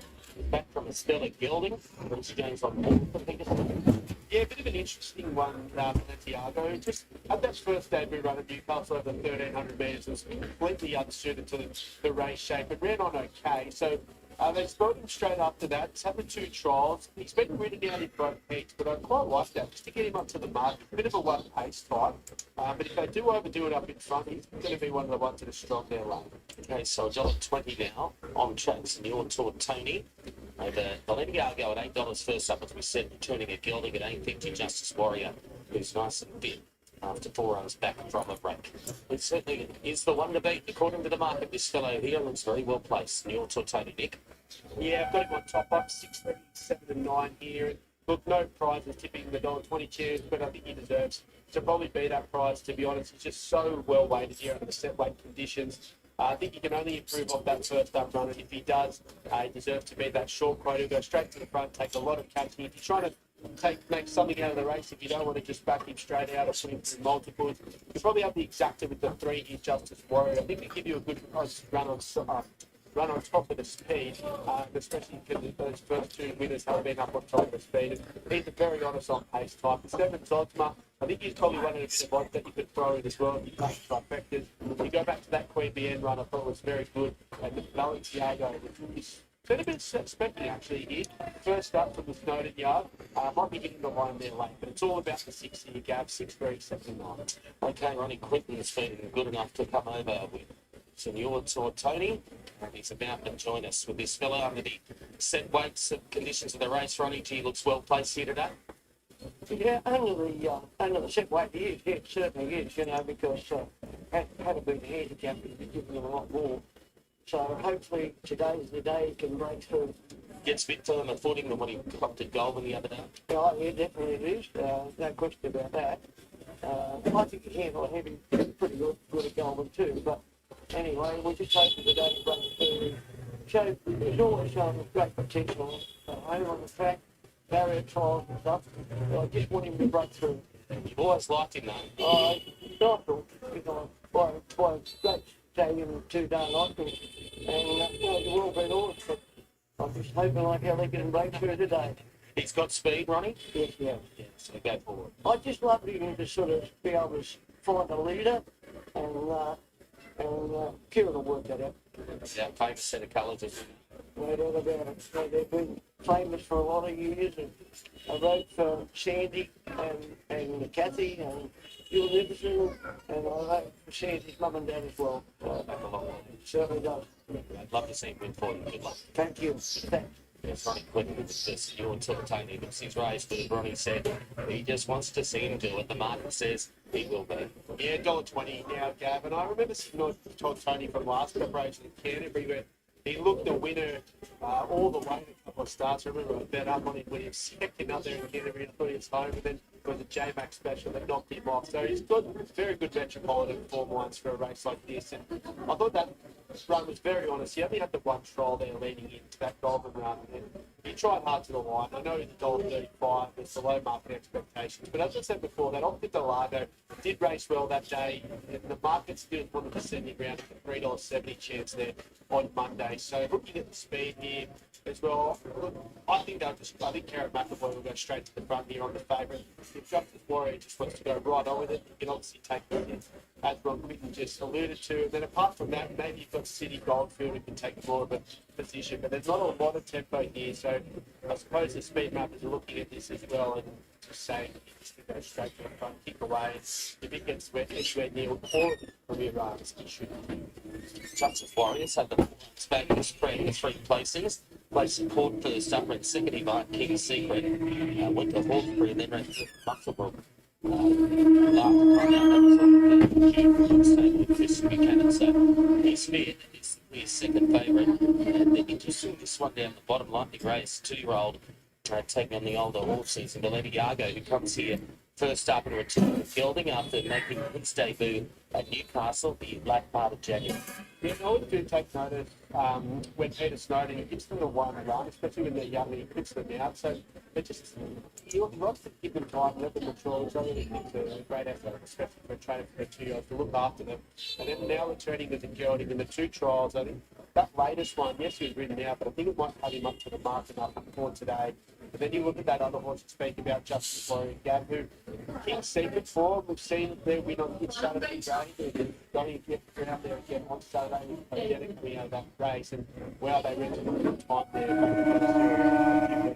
So they were a good chance on Saturday as well as those hill. But he's a very honest on pace type, and I do think the smaller field suits him because he can be a little bit slow away. When he gets in behind runners, he just resents it. There's a look up at $1.12 now. Indeed. $1.25, bit of over. It looks luxurious. $1.12 now. Preordains the roughie here.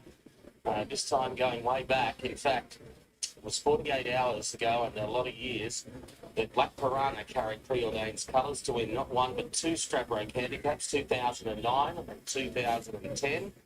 And if you thought people like Gary Moore and Desley Forster could celebrate a win, those shots at Concarrick and Matsanis up there at Eagle Farm both years are quite legendary. Were they what? Oh, were they what? It's the quickest he hasn't moved that quickly since, I have to tell you. Oh, the Scrap Road's obviously on Saturday. It's great. War Machine's favourite up there, but I guess it's taking quality, obviously, with the likes of Private Eye. Oh, it's been one of yours. Yeah, I've got to give it all up. For Monty. So I think he obviously led on the run there last week, got the quick back up. Probably loved a bit of rain. He get back to that terrific fight win. $14 and thereabouts. His huge odds, but yeah, more the shit up to the white horse coming up Dollar 14 still to take a lot of time favourite. Almost heading right back up the territory. Back to $1.12 as we head upstairs. Series race 3 quickly.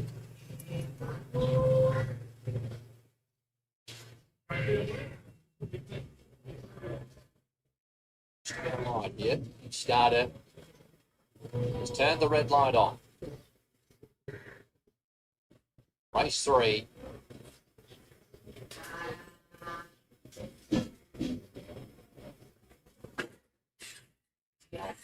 Inside.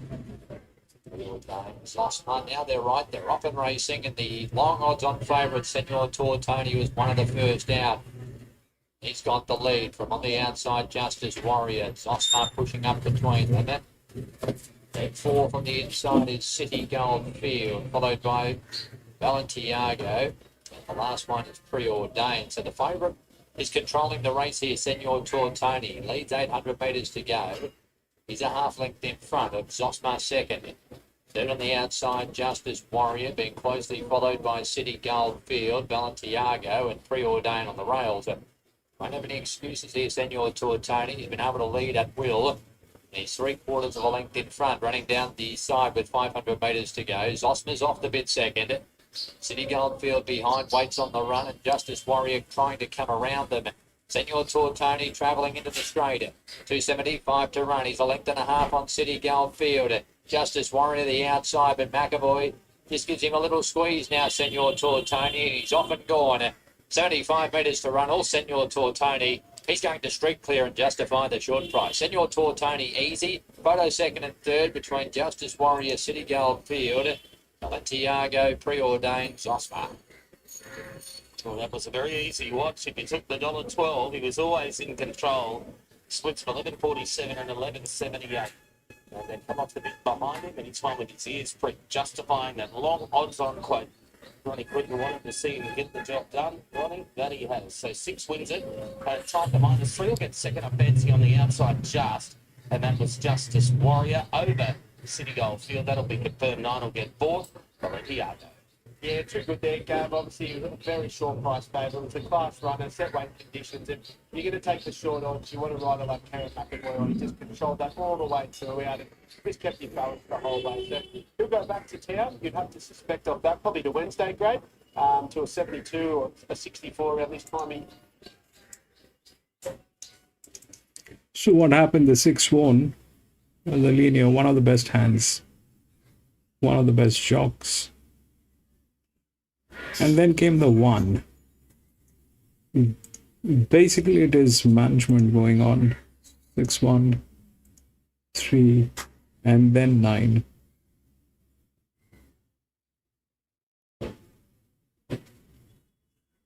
This thing got in, had advantage, plus one of the best jocks.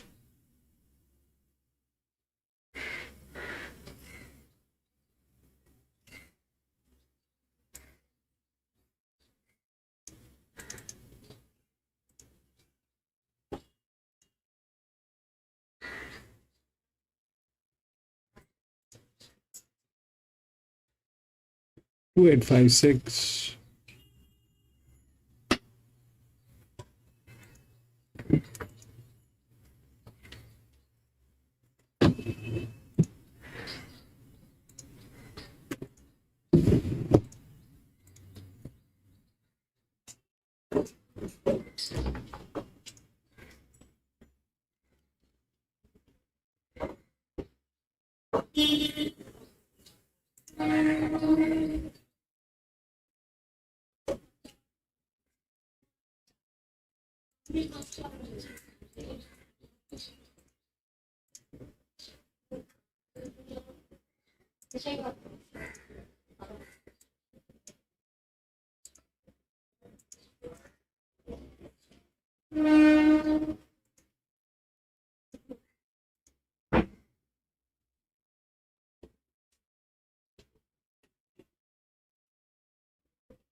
13 is Stymira from the Gavin Kinley side stable at Townsville. Adam Silver, right gate 13, 55.5 kilos. Compression hood with earmuffs the first time.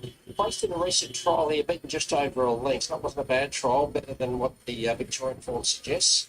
14 is Hold My Halo from the Matt Maguire stable. Olivia Kendall to right gate 11, takes 2 off down to 52, fillied by Ross Say. She has been placed here. It was a good run, 2-5 starts back. She comes here first up, but she has had a trial win on the 28th of May. Won the trial by 1 1/4 and home in 30 to 86. And the 15th to round them out is One Shot More from the Shady Morrison stable. Royal Oliveira to right gate 15 on the minimum. Blinkers again. Placed first up at Home Hill over 1,000 metres. Faces a little bit more depth than a horror draw today. Well, Golden Octavian, the favourite at 250. Big Move, the 10. Vagabond Prince, 21 into 5. This is a maiden over 1,000 metres. 4, 2, 3 and 8 for me. I'm with the 4 Golden Octavian. He did look a bit more settled around at the gates today. The 2 Big Demeanour, I just think he's a thinker, but he could prove me wrong. The 3 Binghamton resumes here. Has run some good races in the past, and the 8 Too Much Gold. Nice effort, I think, fresh you'll find here. But gee, good move. 10 Vagabond Prince off a hot trial, $21 into 5. But the favourite is Golden Octavian at $2.50 on tab fixed. Here's Tony Woke for the third attempt. Come up here. Just go for the gates a bit. Bill Pecciolo now been brought up with One Shot More. So One Shot More has to go in. And you won't go to contend with. Bill Pecciolo's about to go in. Pulled back from the attendant. Proving a bit of a handful back behind the gates.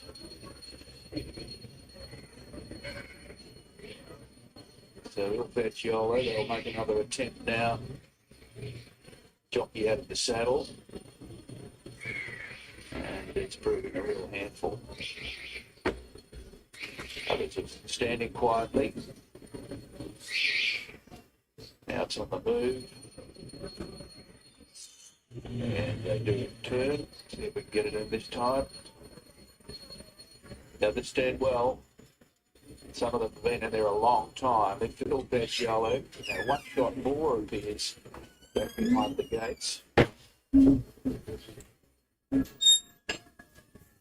So, coming up again. Goes in this time. One Shot More. One Shot More about to go up. They're just about set. They're all in. Lights on. Set to run. Ready now. Line looks pretty good. Stand by for a start. Third of the day. Not much movement there. Ready? Golden Octavian jumped away pretty well, out fast, one shot more. Kobe Black was fast away. Good Night Romeo, Vagabond Prince, Pardon the Purr.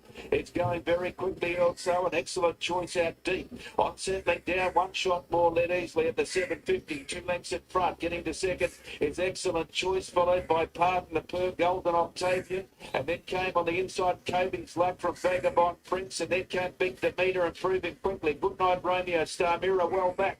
Then Il Fagiolo, followed by Hold My Halo. A long way back was Too Much Gold. And then came at the head of the others as they turned for home Gonzalo. Binghamton's a mile back as well. And Too Much Gold near the tail. It's one shot more in front. Looming up on the outside. Excellent Choice. Golden Octavian's finishing strongly from Big Demeter. But out of the centre of the track, has got a break. He's a length and a half in front of Golden Octavian. An Excellent Choice wins by a length and a half. Golden Octavian, Big Demeter, Star Mirror might be fourth.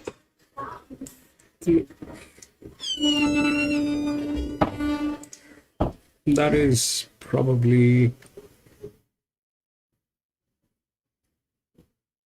9. Anyway, so if we look through, this is the 4th one. If we look through the odds, it's 2, 8, 5, and 6. 2 is the favorite. When we look through the rails, that's the only one which is there with a pressure line. That's the only one which is they're in a good hand. They are in a good hand. Got the best jock. Top torque.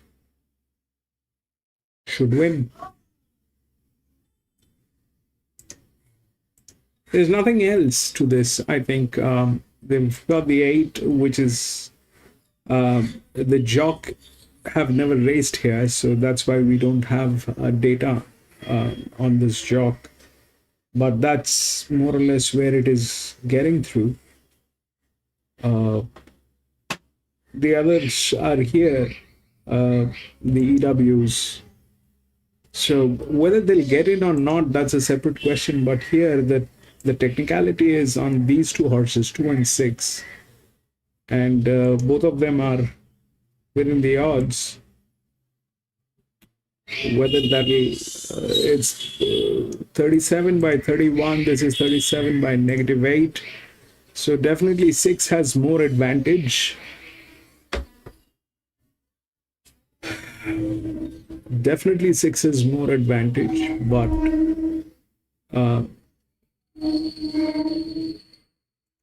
whether it will be 6 or 2, I mean, this is a class 1 and they have horses which are maiden horses in here. So I don't know what exactly are they trying to say by saying this is a class 1. They must have their own metrics and they must have their own calculation of the definition of a class 1, because technically speaking, this is not a class 1 by the books. A class 1 has to be with horses where they have at least 1 win minimum. But there are horses in here which has got no wins so far. So technically this is a maiden race. They're calling it a class 1, third up class 1. So these 2 horses are there. They're neck to neck. And if we look at what it is, then this is a 37 by 31. It's in a good hand with a good jock. But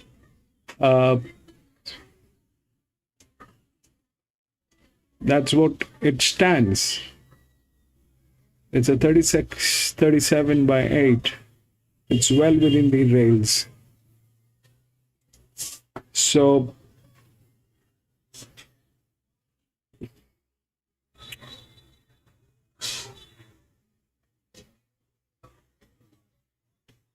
the highest advantage is here on 9. technically, but it has got 6 races. It did not do anything in last 6 races, so that's discounted.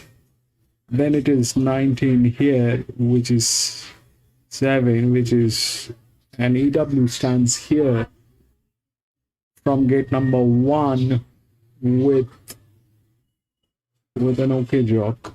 It's not a problem with that jock. They've got good management and all that is happening.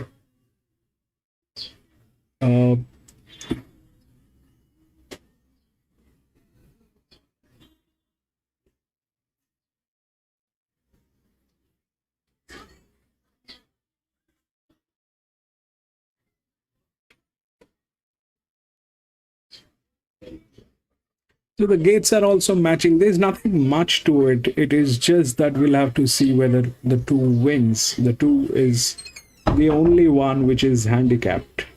There's no one else who's handicapped. That's the only one which is handicapped. That's gone to it's become a drift now because it's a 4-figure. So if that's a drift, and then it is opened, it is exposed. It is exposed to everybody in this race. It is exposed to everybody. That's an 1100. But they have a good hand. They got the right jock. And that's what we're dealing with. So I'm not going to get into it. This is not what I'm going to get into. Out.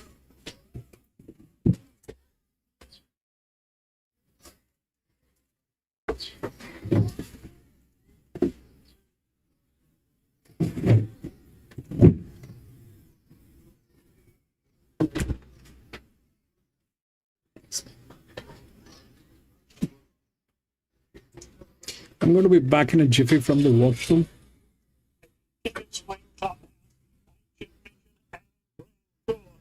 Racing 2, short of 350 to travel. Simply Amazing comes around the corner. Vetoed on the outside is Niggle. They're still clear of Super J and Quick Shot. Simply Amazing got away from Vetoed when they left the 200 metres mark behind. Simply Amazing reaches to 100. All parcelled up for Simply Amazing, who makes it 2 on the mats. Simply Amazing beat Vito, Quick Shot, Ancient Mission, King of Swing, Grand Core, Super J, Clubhouse, Exposition. The game detached, came in last of all. Yeah, too good. Too good. Miles, too good. She won an Ipswich main, backed it up with a 58 here, showed speed, kept going, well-bred filly in a top yard. She was miles too good. Vito's tried up. She chased her all the way. Quick Shot. I think you'll find Ancient Mission the 9 getting back to the fence and making up a bit of ground late. But it was all honest with a winner. She had a Bob's bonus sitting on her, and she takes that Bob's bonus and just too good in the run home. Yeah, she done a very good job, didn't she? She dropped out, rolled along. They set a bit of a spin up, and Andrew Gang was happy, kept her really in action. And when we let her down, she was just too strong for her. I think you'll see her get to a mile down the track. I think she showed she looked like she was nice and relaxed through the run, and I think Desmond Force will be very happy with that. Well done, mate. Yeah, no, it's good. The boss, was it? Yeah, the Bob's bonus sitting on it too. Yeah, no, that helps a lot. That's one of the reasons you make the not easy to do. We spoke about it earlier on. Win a main, go on to the next race. Not a fast one, but getting to 58 with your head horses that have won 2 or 3. Yeah, no, it was nice. No, Cup was very leaders. We're always really keen to get the events that they lead. But I said, it's a big effort for 3 off to the second win, bang bang, and especially on a really heavy track. Like I said, she's taken the next move and she keeps progressing through the grade. I said, I want her to carry away. She's bred to get by the trip. Like I said, I say you think of Tuesday specials by Tuesday Joy. So she's bred to run a cup trip. So look, we did her task to be by her at the moment. Yeah, she's really developing. Sure, they're a really nice filly, and they said we'll just take her home now. Well done. Thank you. Right up, mate. It's all, give me a blow in the book. If she absorbed pressure from the time she got to the first turn, and that horse outside of Vigo never led for a luck. So she's done a pretty good job. It's a good sign that she's really tough doing that. Andrew jumped out straight to the front, just rode along a little bit. Took a bit of pressure from the half mile home, but she was pretty tough. Yeah, I was pretty adamant I'm going to go forward in the bars and get advantage of that. So, yeah, got softened up a little bit. Probably that little stitch because he dropped off pretty quick, so I left me there. But so I had the bias and I was fitting well and handled the so ticked a lot of boxes for me. Read to run a little bit further too. By the way she runs away, she'll easily get that. Yeah, it's pretty trying conditions out there, so we're actually obviously going to get a bit further and she'll probably get left alone a lot more once she gets off the trip. Congratulations, mate. Well done. Go, Johnny. Yeah, in a nice filly, in a very good yard. She knows how to train a horse. That gets with the horse, and it just presents absolutely spot on. The she tried up, chop it better nature, and that's her getting back. Leaders have been all up on the speed runners have been. That's an advantage here today. Definitely the best bet that's really on today. So,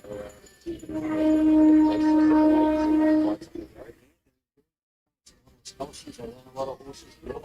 Since I rode for British for Disney back many years ago in those colours too, I think it was back in Brisbane in '98. Just started off the trainer's licence, so it was a very, very good trainer. Well, she was under Peter Moody for some stage, so she got a very good grounding there with Peter Moody, and she's a good trainer and she does a good job. Right up, so 10 beat 7, 12 and 9 across the line. That's race 5. We've got the mounting coming up at Gosford. We'll go to a break on the other side. Mounting yard race 4, Gosford, get Gavin and Nick.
Welcome back to Sky Thoroughbred Central. Fourth event coming up here from Gosford to kick off the first leg of the quaddy. Even money favourite is Golden Smile. Chris Lee is looking for a double.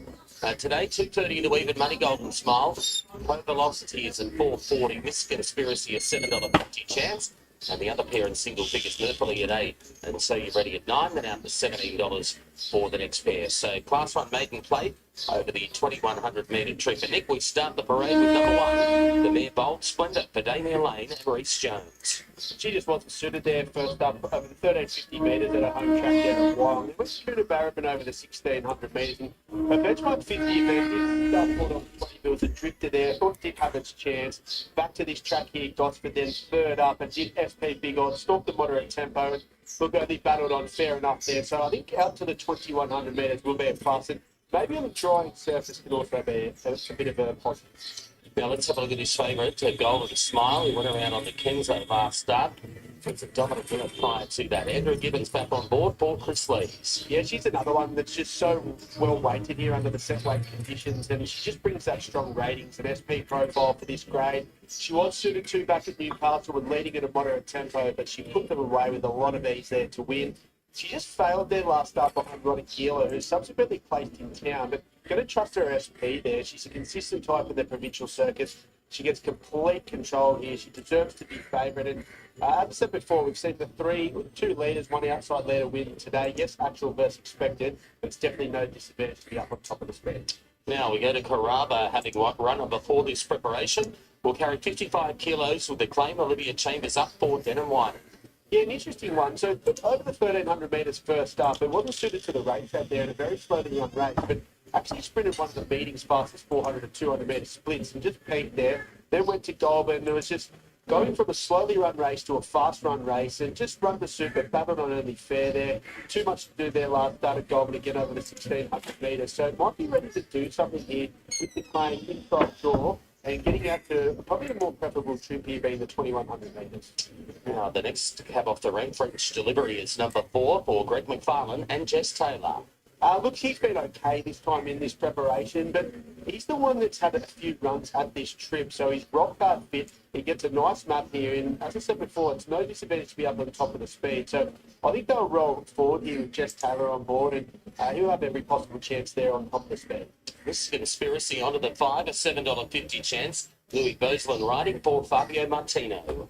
Yeah, you can tie this horse in with one of the favourites here at Pro Velocity, and albeit did SP much bigger odds there last start. I think he's third up now, ready to do something, and probably suited out to more of a trip where a few may be suspects. So, as I said before, ready to peak, and the market certainly says it's solid enough. So it's ready to run well here today. Murphy is number 6, a 3-year-old filly by Churchill. She has a 9th start. Mitchell Bell riding for the local trainer, Kylie Gavanlock. Yeah, 2 back I thought was solid there behind Okami Star, who's subsequently raced well since, and then just could never get into it there last start at Hawkesbury over the 1,600 metres. When a drifter in the bedding, look, has to get the 2,100 metres for the first time. It's one of these horses that has fresh legs, drawn well, and might just have a better turn of foot than some of these. Onto Naveen, number 7. Blinkers coming off for the first time. Got him by Divine Prophet. Jenny Duggan riding for Kristen Buchanan. Yeah, you can tie this horse in with the bottom one here in So You Ready, the stable mate. Look, has SP shorter than that one there, but gets it probably worked off with the weights there. And it's just been okay its last couple of needs to improve off that. Second favourite is Pro Velocity, number 8. For Brad Widup and Wirramoo Pin. And down the bottom, So You Ready. This is the second runner for Kristen Buchanan. Presently an $11 chance rider, Jay Ford. Yeah, had a couple of excuses there too back at Wyong over the 1,600 metres. There was wide there last start at Tamworth over the 2,100 metres, albeit that wasn't a slow pace. It gets the barrier change here, so an inside game's going to get a much more economical run and can be a lot closer.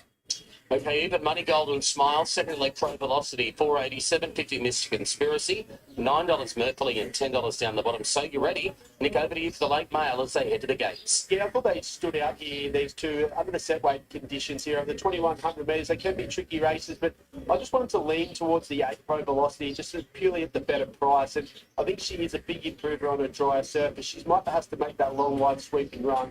But out to the 2,100 metres suits. I like the 9-day backup. She can rate to win it. Yeah, I thought she should just be closer here to the favourite, who I've got a lot of respect for, the 2 Golden Smile, and you have to really take into account that SP there from last start. It's in town. Obviously, there it was benchmark 64, back to here to a class 1 maiden plate. As I said before, the weights is thrown in here and looks to control the speed. Beat the 6 Murphy and the 5 Mystic Conspiracy here. Got solid enough for. Maybe Murphy might have those fresh legs of Mystic Conspiracy. You can tie in with my top here, pick here the 8 Pro Velocity. But I'm happy to put her on top around that $4 quote. Okay, so they're getting around to the start. We're going to be quite shortly. Fabio Martino about to come over and join us with the Mystic Conspiracy, who gets up to the 2,100 metres, and we know he can run a trip. Oh, he definitely can. He's not just a big trier, and I love him. You know, he drives hard out every race, so I'm sure today he won't disappoint too. Were you happy with his run at Kembla? Absolutely, yes. It's not the same type of track today, but I'm sure he'll run an enormous race. Yeah, that was a heavy track down there. Is he better with a little bit firmer footing? Not really, he just loves the heavy. So the heavier, the better, but, you know, a bit of steam off the track will definitely benefit his action. He typically gets it back a little bit in his races. Where do you want to see him today? Well, we don't want to lose the benefit of Barrier 3. It's a buyback track, it's a different track, so I think we will have to ride him a little bit more positive than last time. Happy with the parade? He looked great. Yes, oh well, the horses look as good as the game, yes. How are things going there at Hawkesbury? Well, they're going well. I'm getting more horses, I'm doing well. I try and do my best all the time and keep the owners happy. Mate, you do that. Good luck here. Thank you.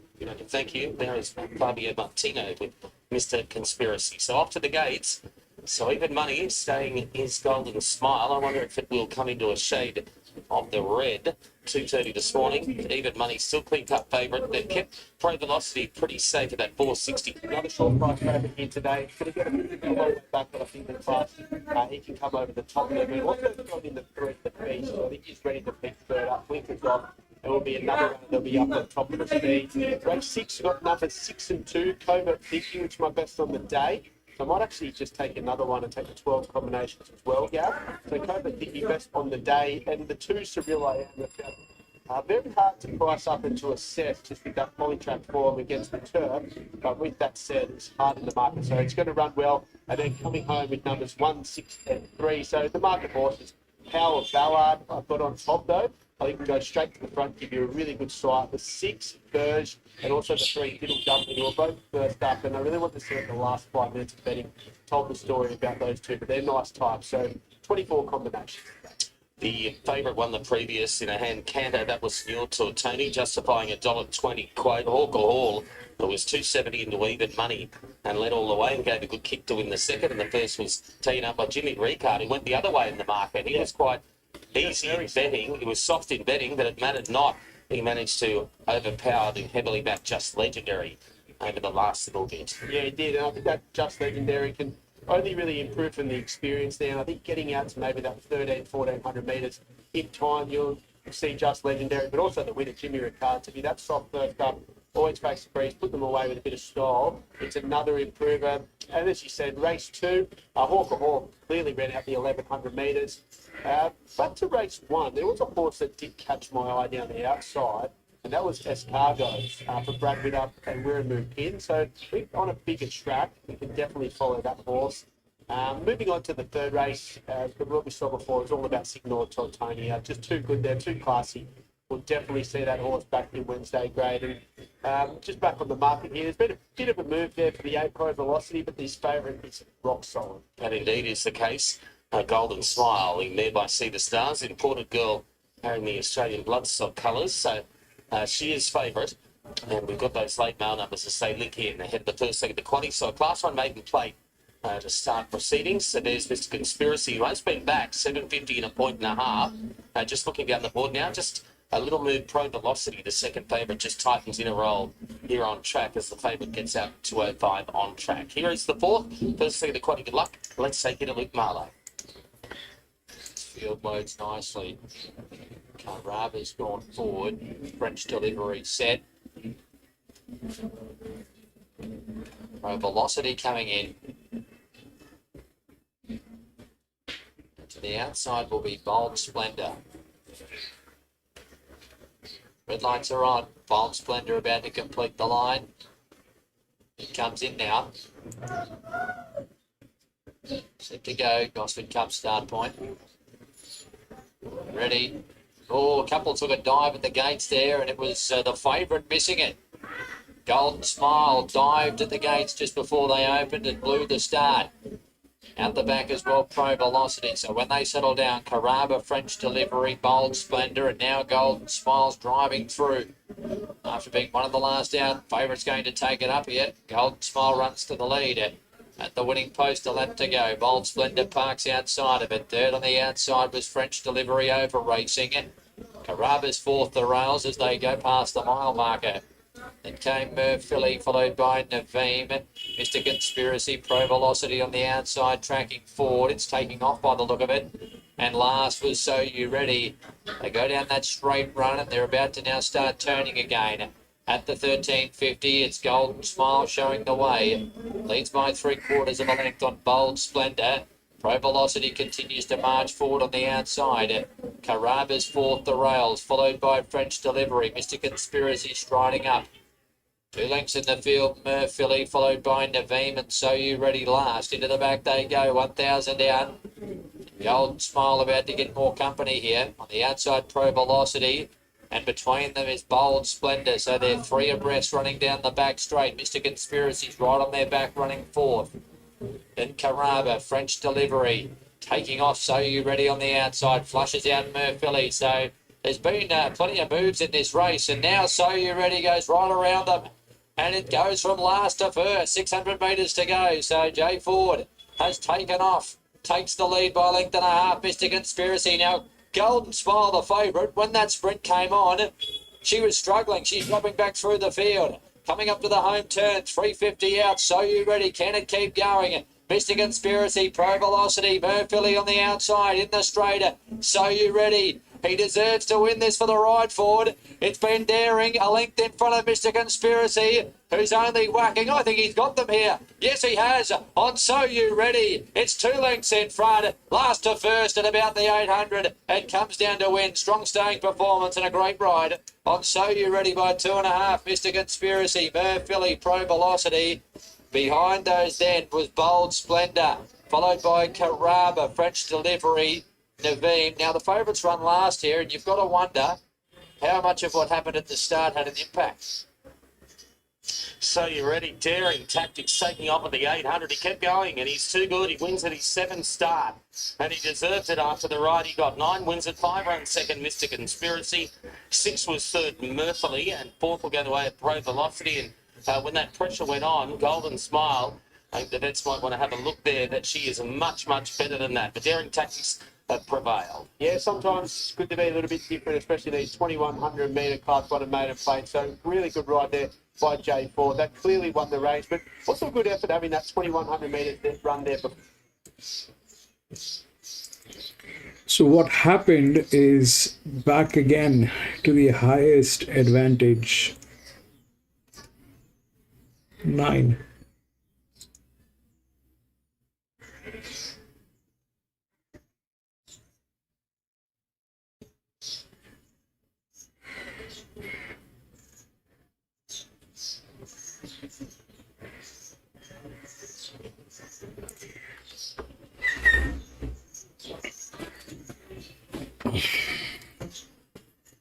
And this is how a class 1 played at Gosford. We should have avoided this track. Last time we kind of spoke about this, that we want to avoid Gosford. Anyway, since we are here, we're going to do this. 2 and 4 has been scratched.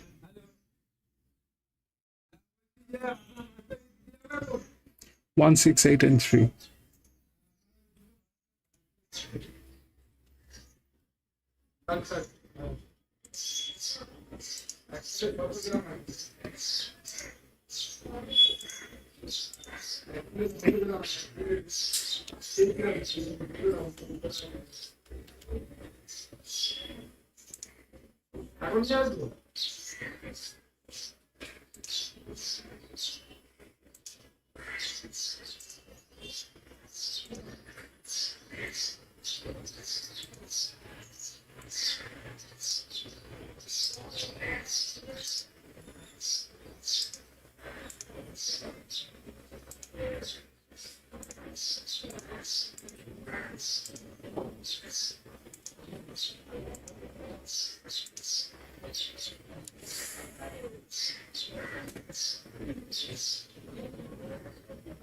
So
this is the fifth one here.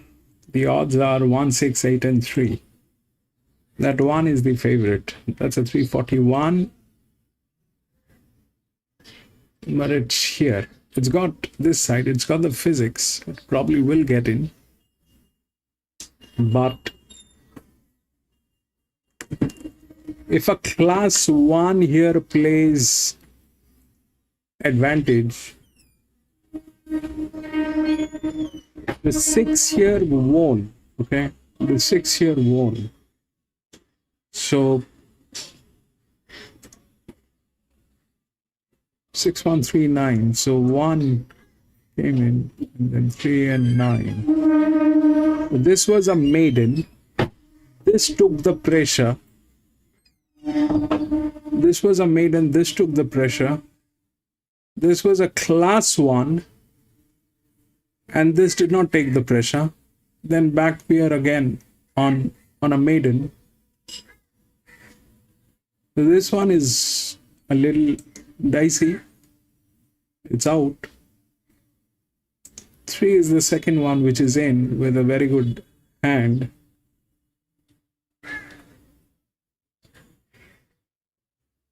And the largest advantage is on 7.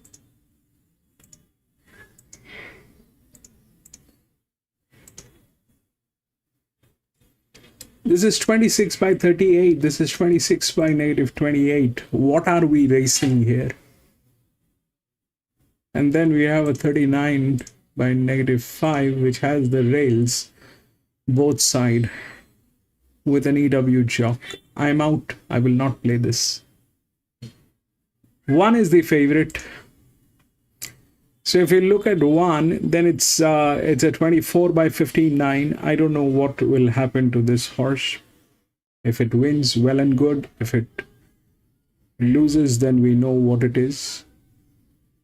This is the second one is a 26 by 38. We have a 26 by -28 here.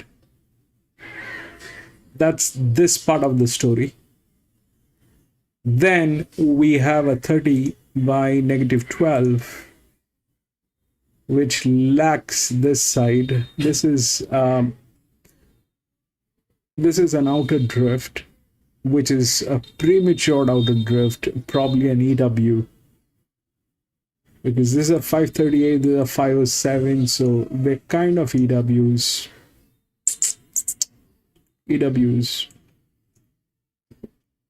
So that's that. And this is here with a -12 with a jockey. And then we have this here. The best jock is here. The handicap one is here. They're in good hands. All is good, but this is... We're not going to come back here at Gosford. Next time we have Gosford, we will call it a day. Next time, if we do not have any other option other than Gosford, we will not stream that day. But this is what it looks like. So this is going to be competing with this, which has 2 races. It did not do anything in last 2, but the advantage is almost the double of this. And they have been put into the same category. Okay, here it is a 39 by -5. It has the rails. Probably, maybe it'll get there, but it's very difficult to assume what is going to happen here. There's no standard here. I'm out. One is the favorite, one is the linear, but it lacks this side of the rails. I had to stretch it. I did not stretch it. So this is where it ends. And here it is. It has this side of the rail. So the physics is there. Probably will get in. But anything will happen. If a class 1 cannot take pressure, then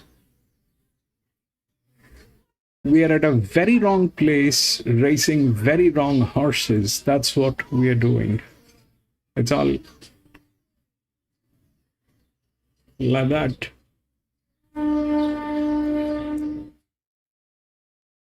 Out.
Length and a half on Hand Grenade. Tremendous Business getting off the fence. Hell of a Bentley wide around from Time to Profit. It's LA Paris 200 to go in front. Tremendous Business trying hard. And they were followed by Hand Grenade on the outside, who still comes. Tremendous Business hits the front. Hand Grenade. Hand Grenade looms up, makes it back to back. Hand Grenade gets in to win. Second home was Tremendous Business. Time to Profit launched late. Might have got third from Smart Mission, who ran home well. Then came LA Paris, followed by Hell of a Bentley, and the last one in the Cops. 7, 10 and 4. Hand Grenade goes back to back for Joe Hassett, and don't we know about it? She's tickled pink, of course. Late scratching there, Flying Enemo, who just refused to load after being delayed there. But 7, 10, 4. It'll be a photo for fourth, but well done to Joe Hassett.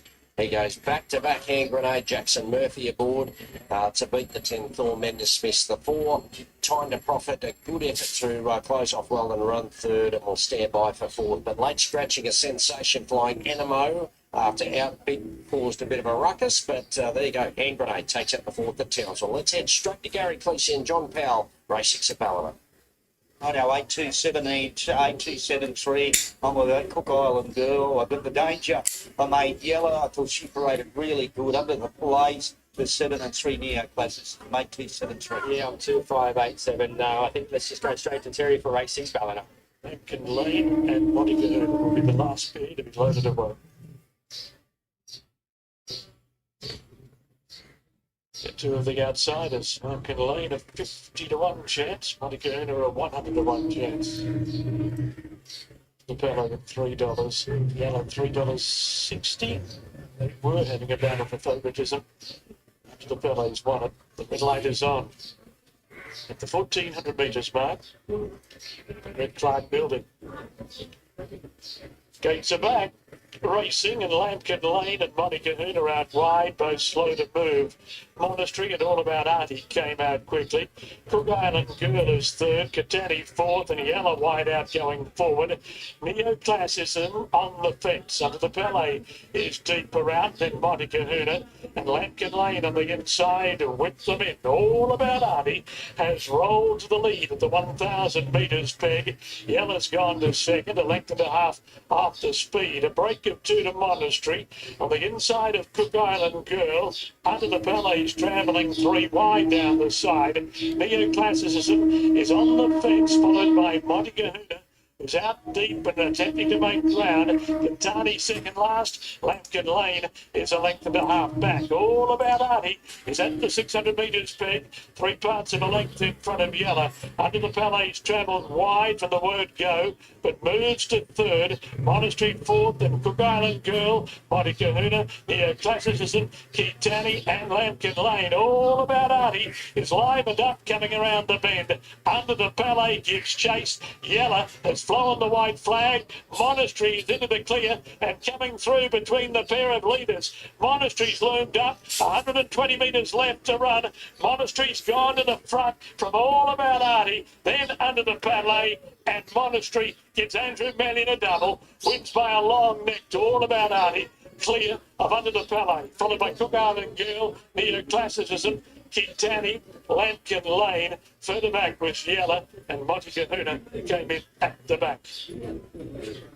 Good training performance. He's a better horse when he gets over a lot further. He's got up to 2,200 metres in the past, and he's done a good job there. He had one little tick over trolling on 7 to 8 movement troll 9 days ago, but James Healy, on James, brought him all the way, All About Artie side out up to the Palais, and will find the 8, which was under the Cook Island Girl, has run for.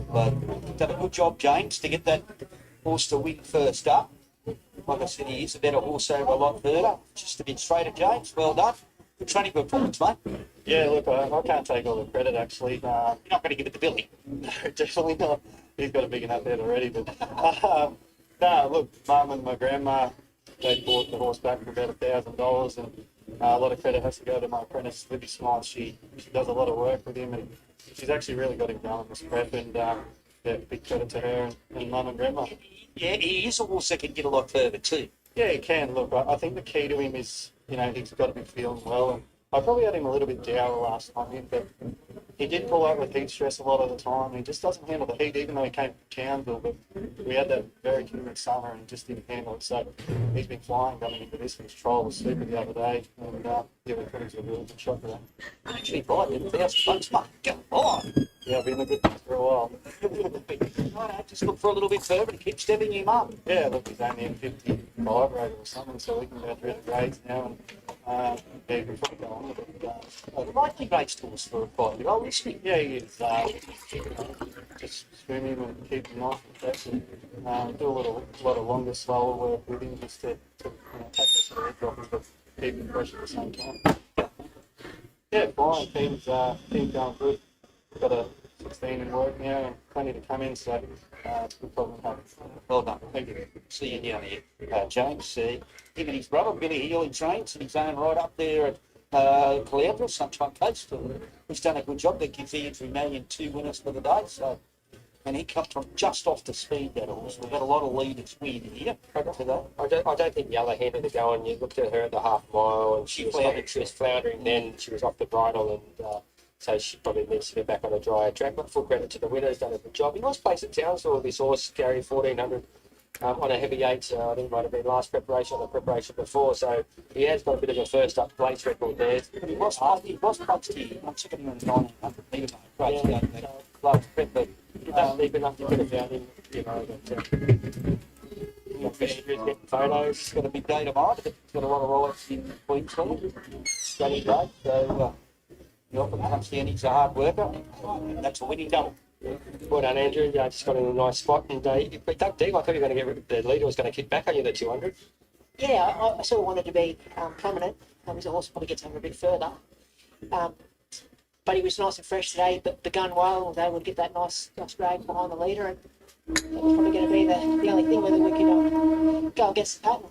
And I always get about see our struggles making some runs on him, but no, good training performance first up, and he's in good nick for a good prep. Well done, mate. Congratulations. Johnny. Well, he gets another one. Good training performance. Because, like I said, he can get a lot further there. All about Hardy has tried. Hardy led, and he did get dictated up in front. Under the pillows had to make that move 3 deep, and she's tried hard. And the other horse, Local Golden Bill, she got that one right this week. But we can say with all honesty, winner. He was well prepared first up and gets the job done. Yeah, that's a state horse that they go when they get to 1400s first up and the 6 foot runners. But sometimes those 1400s first up the stage, they run very well. On our 6, 5, 7, 8 across the line, race 6 will go to a short break on the other side. Meaning coming up, race 5 at Gosford with Gavin and Nick.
Welcome back to Sky Thoroughbred Central. We're up to race 5, secondly at the Quantitative from Gosford this afternoon. $60,000 Super Maiden coming up over the mile. Couple of scratchings and a field of 8 to line up.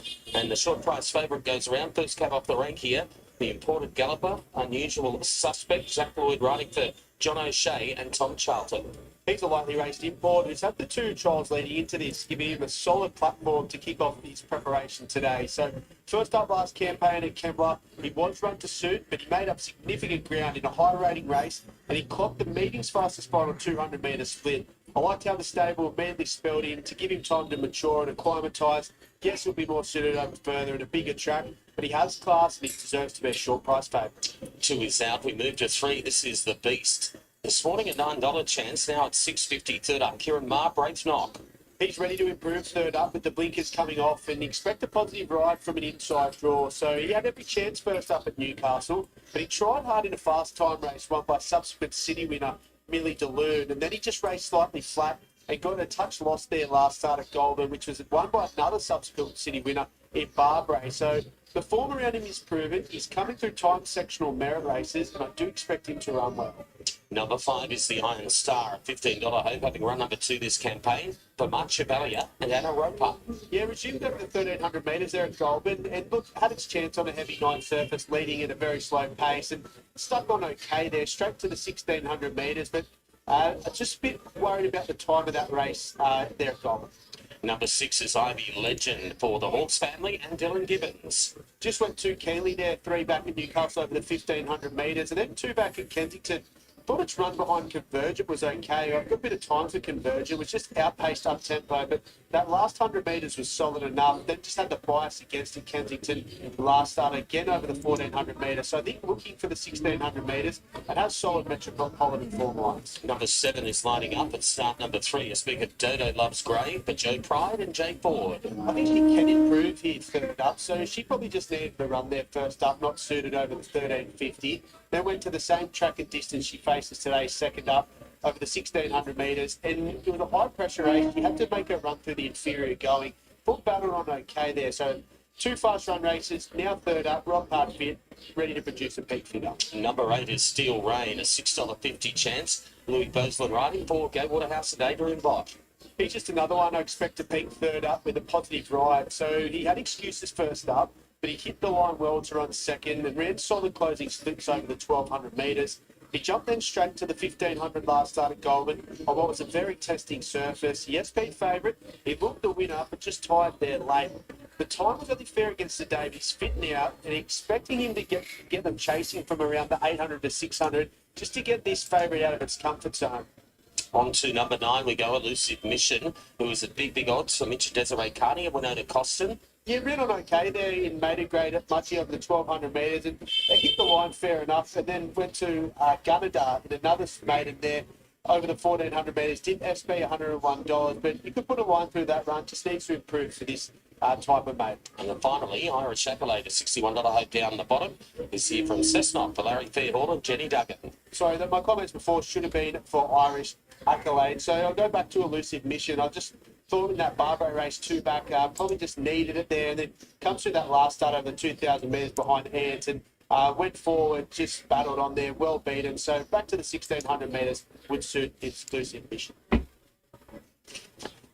Yeah, just back on the 10 there, Irish Accolades. Had the 15 starts there for the 3 placings, and probably just needs to improve. But I do think that 1,500 metres may suit Gav.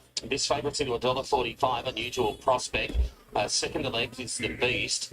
Today's got 9 into 5.50, and Steel Rain is $6.50 out for $7. Just back, Nick, to that previous race in relation to the favourite Golden Smile. So the stewards had a good look at the start, and it has been declared a runner. So she, the desk at the vet might want to have a look at her. Anyway, we'll leave that for Chris Leeds and Connections. But they did declare her a runner after the previous race. Yeah, she was slow out, but we had a good look at it a few times, and the gate definitely opened at the same time. So I think the stewards 100% got that right. Okay, so 2's on now in the old, $1.50 about this imported galloper, who's only had 1 start out here. And that was at Kembla, where he made up a stack of ground, did he not, back in January before being tipped out? Yeah, it was a big debut Australian performance there for unusual prospect, and I couldn't get away from him. He's 1-1-3, 8 and 6 here.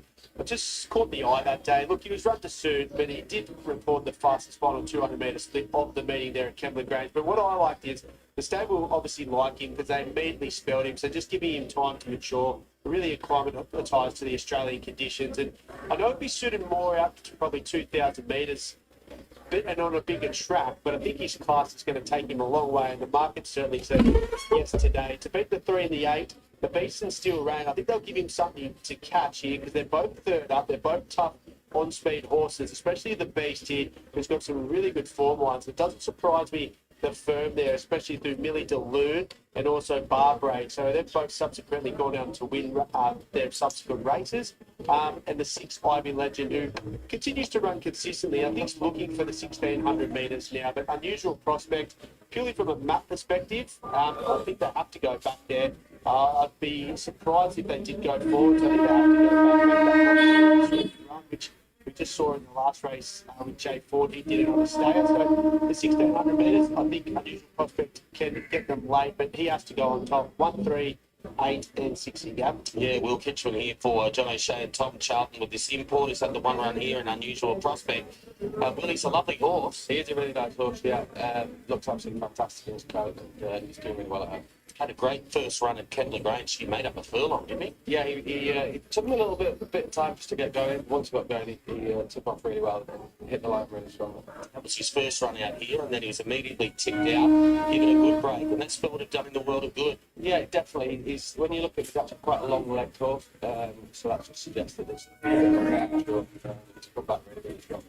Obviously, starting at the mile, but he's bred to stay. He's had a couple of trials. Yeah, his trials have been quite fair actually. He probably will want further in time. But the gates today probably lost confidence. What does Zach do when the gates open? Any instructions? Do you want to call it or I think it's probably not the strongest race in the world. Like to see at least jump well, and then sort of judge the race from there. He's probably going to have to get going a little bit early, just it takes him that little bit longer to get going. But he's a lovely horse, no doubt about that. Yeah, he's a really, really smart horse. Yeah, we like him a lot. Good luck with him.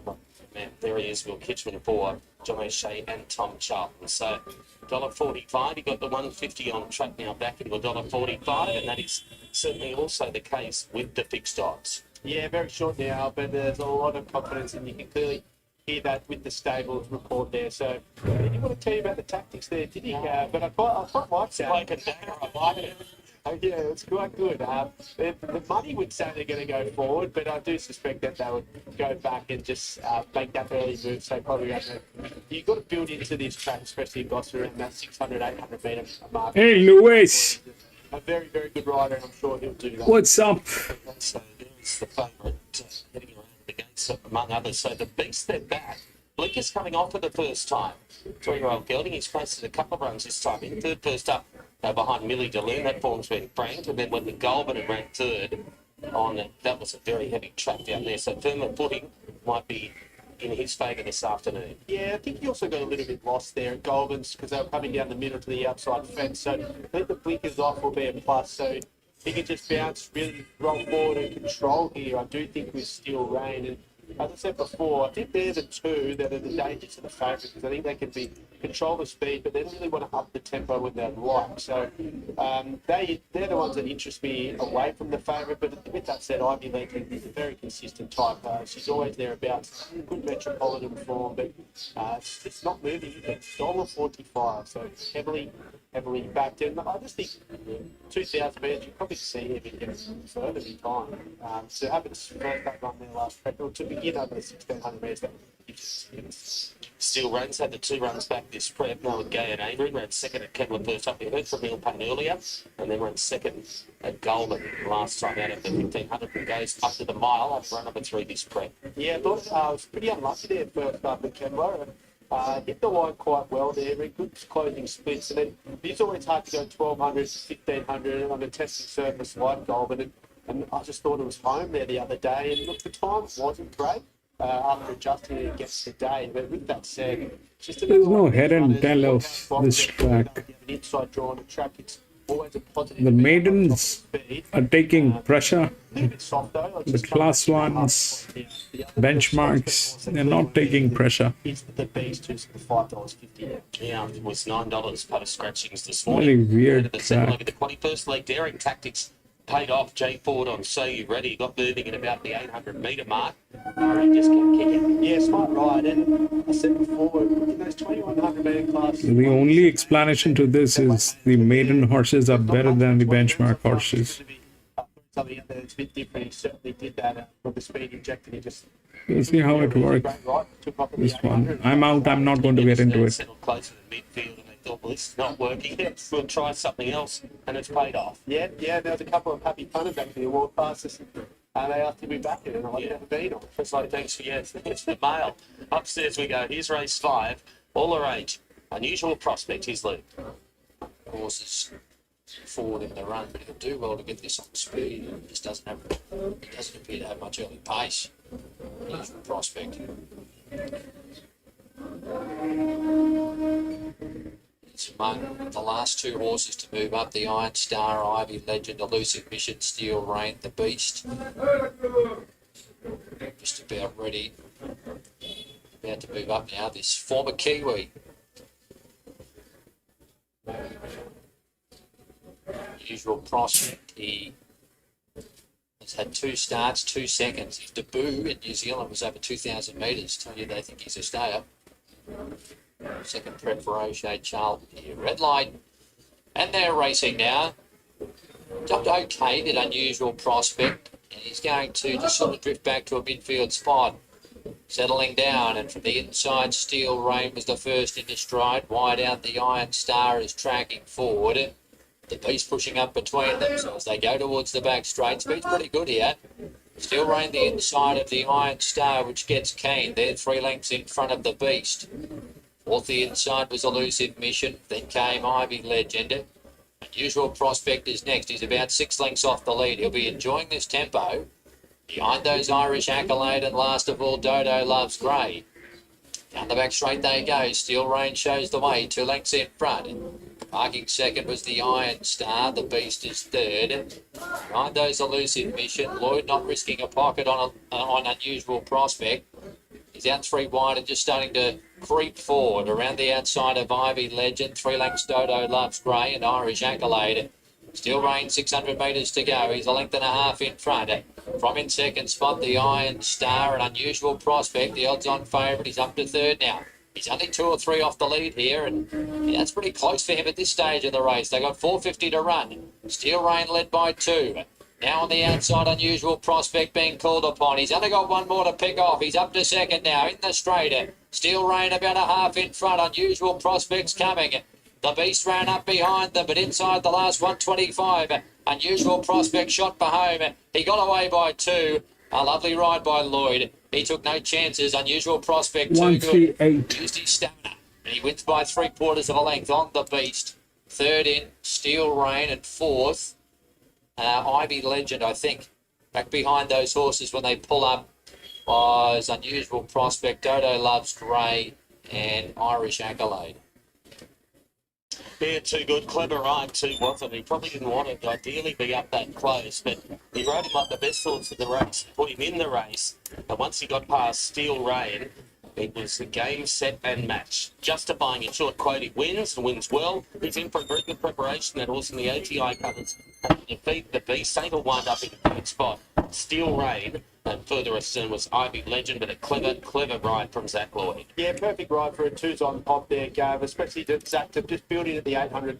As I said, the perfect Gosford ride and just let the horse do it all there late. So out to 2,000 metres will only be a plus, and the Beast was just out sprinted at the 600, but I like to butt it on there late, so similar grade next up. Numbers here, 1, 8, 1, 3, 8 and 6. The half. It played the odds. The thing is, this had the physics.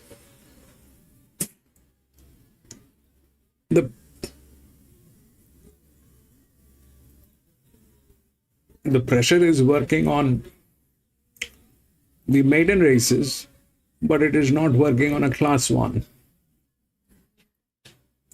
We'll see the benchmark. The next one is a benchmark 64. 8 has been scratched. 6254.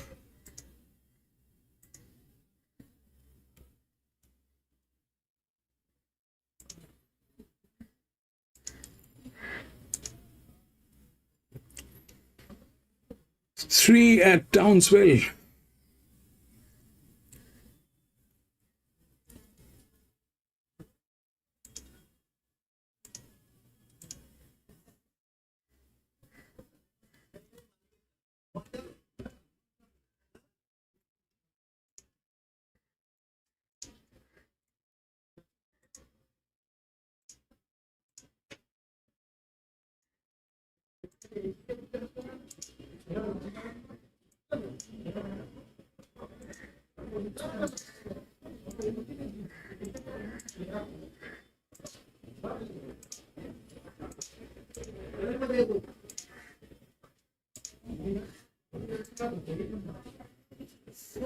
The 80s, You Are King from the Grand Fleecy stable at Townsville. Want us to develop a right gate 10, 57 kilos. And so you think he's first up. He plays 2 from 5, fresh. 2.5 lengths at a recent trial. I think he'll need a little bit of racing. The 9 is No Love Lost from the Bobby Thompson stable at Townsville. Adam Smith, the rod gate 6, 54.5 kilos. Went round on Saturday, good effort 2 to run 4th Lucky Roller on a benchmark 60, so not the worst here. 11 Albanian Bay from the Patrick McGuire stable at Townsville. Olivia Kendall's rod gate 11 takes 2 down to 52 kilos. Excellent touring, no fresh form to speak of, so another one I prefer to watch today. The 12th to round it out is Neno Star from the Lock Advancement stable at Mackay. Liam Martin, rod gate 5 takes 3 down to 51 kilos. Winkers again. He's best to be in the mix. I just don't know if he's showing that at the moment, this horse, so I would prefer others. And the one, You're Too Good from the John Mansell stable at Mackay. Nathan Thomas to ride gate 762 kilos. Oh, Jake couldn't get it in the yard, Bibby. I don't know what she's doing, but looked in good order. I think you'll expect improvement from her today on the back of a better one last start at Mackay. That's a look at them as they're behind the gates for race 5 at Townsville. It's a benchmark 70 over 1,000 metres. The favourite is the 6 Obligated. 210 steady. The 3 by Burnham, $6 into 460. 7 Head Honcho, 440 to 650. The 4 Beauty Boom, $8 got out to 10, back into 850. They're the runners under double figure odds. This is race 5, a benchmark 70. It's over 1,000 metres. My number's 6, 3, 7 and 5. I'm with the 6 Obligated. I just think today, good draw, bit of speed on. He should be able to camp just behind them. Back on top of the ground today is going to suit. He's got all kinds of ability, this horse. So 6 on top, Obligated, over the 3 by Burnham. He's got speed. You know where he's going to be from gate 1. He's just going to jump and run. The 7 Head Honcho, I think he'll be running on strongly. If they're burning turf here, he's the sort of horse that if he puts it all together can really finish hard. And the 5 Loud Noise generally saves his best for Cairns, as I said. But look, he's won the 8 races. He's a legitimate open galloper, and he does look well placed today. 6, 3, 7 and 5 are my numbers. Obligated, the favourite, 210, now out to 220. The 3 by Burnham's been that move in, 6 into 480. You've got the 7 there, Head Honcho. He's got Admirer's Head Honcho, but not massively. A little bit of a spec for Beauty Boom late, but Obligated is your favourite. Back to 210. They should load up pretty quickly here. Hopefully we'll get away or close to time. We're dragging the chain a little bit these last couple of races. Let's head upstairs to Tony Woad for race 5 at Townsville. There's a couple of others still milling around back behind the gates for Burnham, Beauty Boom. And You Are King. No Love Lost. So still a few to get in. Beauty Boom about to come up. Has good gate speed, Beauty Boom. That's pretty fast. You Are King, Albanian Bay for Burnham, and No Love Lost to come up. So Albanian Bay having its first Townsville run, gets a bit closer to the gates.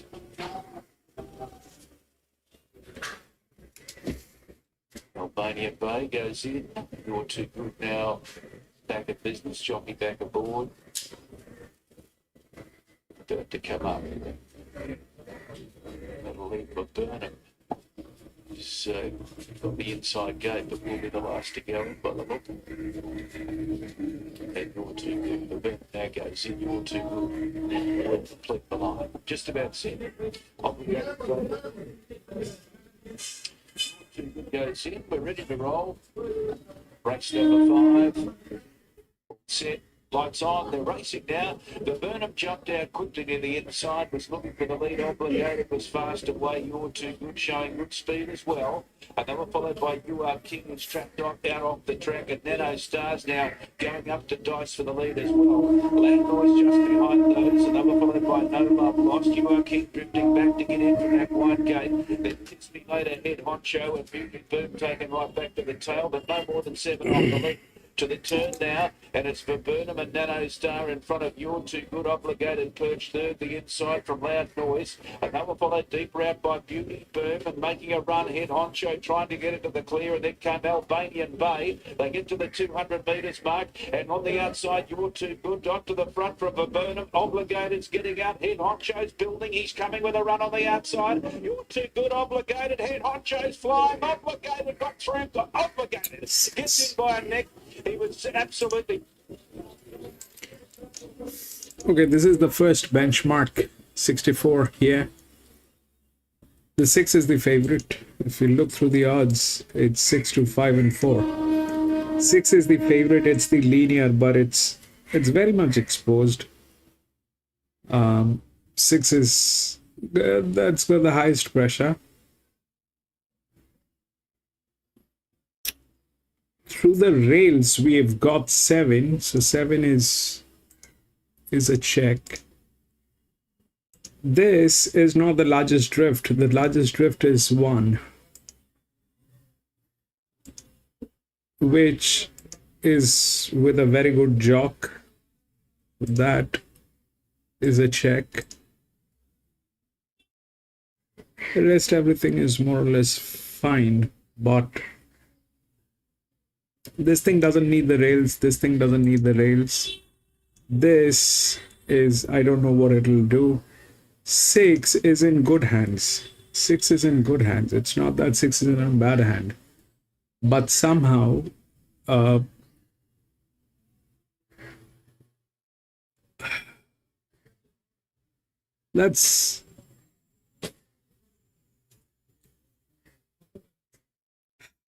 this is not my kind of race, so I will not get into it. This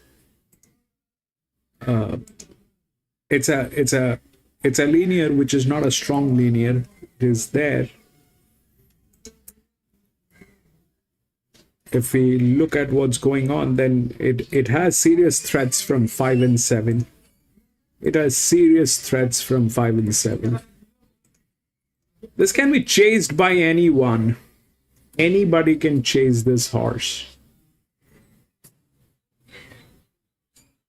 That's how the handicapping is done. So we've got this one, which is with the top lead spell. I'm sorry. The top spell is here with 0 pressure. Then there is a 33 with 9. Then this is 35 with 2. Then it is a 32 with 32. Then these are different. But here the problem is, if it actually works pressure,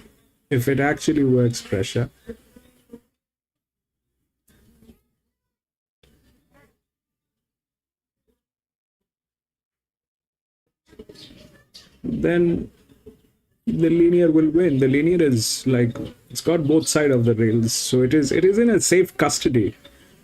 6 is in a safe custody. The physics and this side of the rail is all there. There's I mean, it's got everything that it is required to be within the odds and be the favorite, but that's a 924. That 7 is a check, which is here. This I don't know. So far, if we look at what happened to this one, it went with, it's a class 1 that went with advantage. This one was with pressure. It was a maiden one. This one, the 3 actually won here. This one was okay with pressure. It went on. But it beat a 399 4. I still have no clue why that happened and how that happened, but that happened. And we've got some numbers here which says that it's good with the distance. It's good with the distance. That is what we can figure out, that it is good with the distance. and there is an advantage on the distance. But rest everything is blurry. I don't know. This 6 is again like that. It's a 924. I'm going to be out. I'm not going to get into it.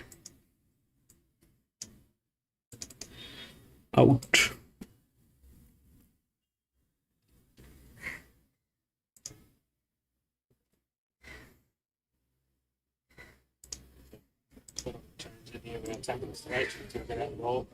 And hopefully she can get it very easily. Winkers on today? Yeah, just tried something different, whether just put a spark in there or I was thinking about blinkers, but go with winkers. 1300. She ran really well here, about 5 runs over the 1300.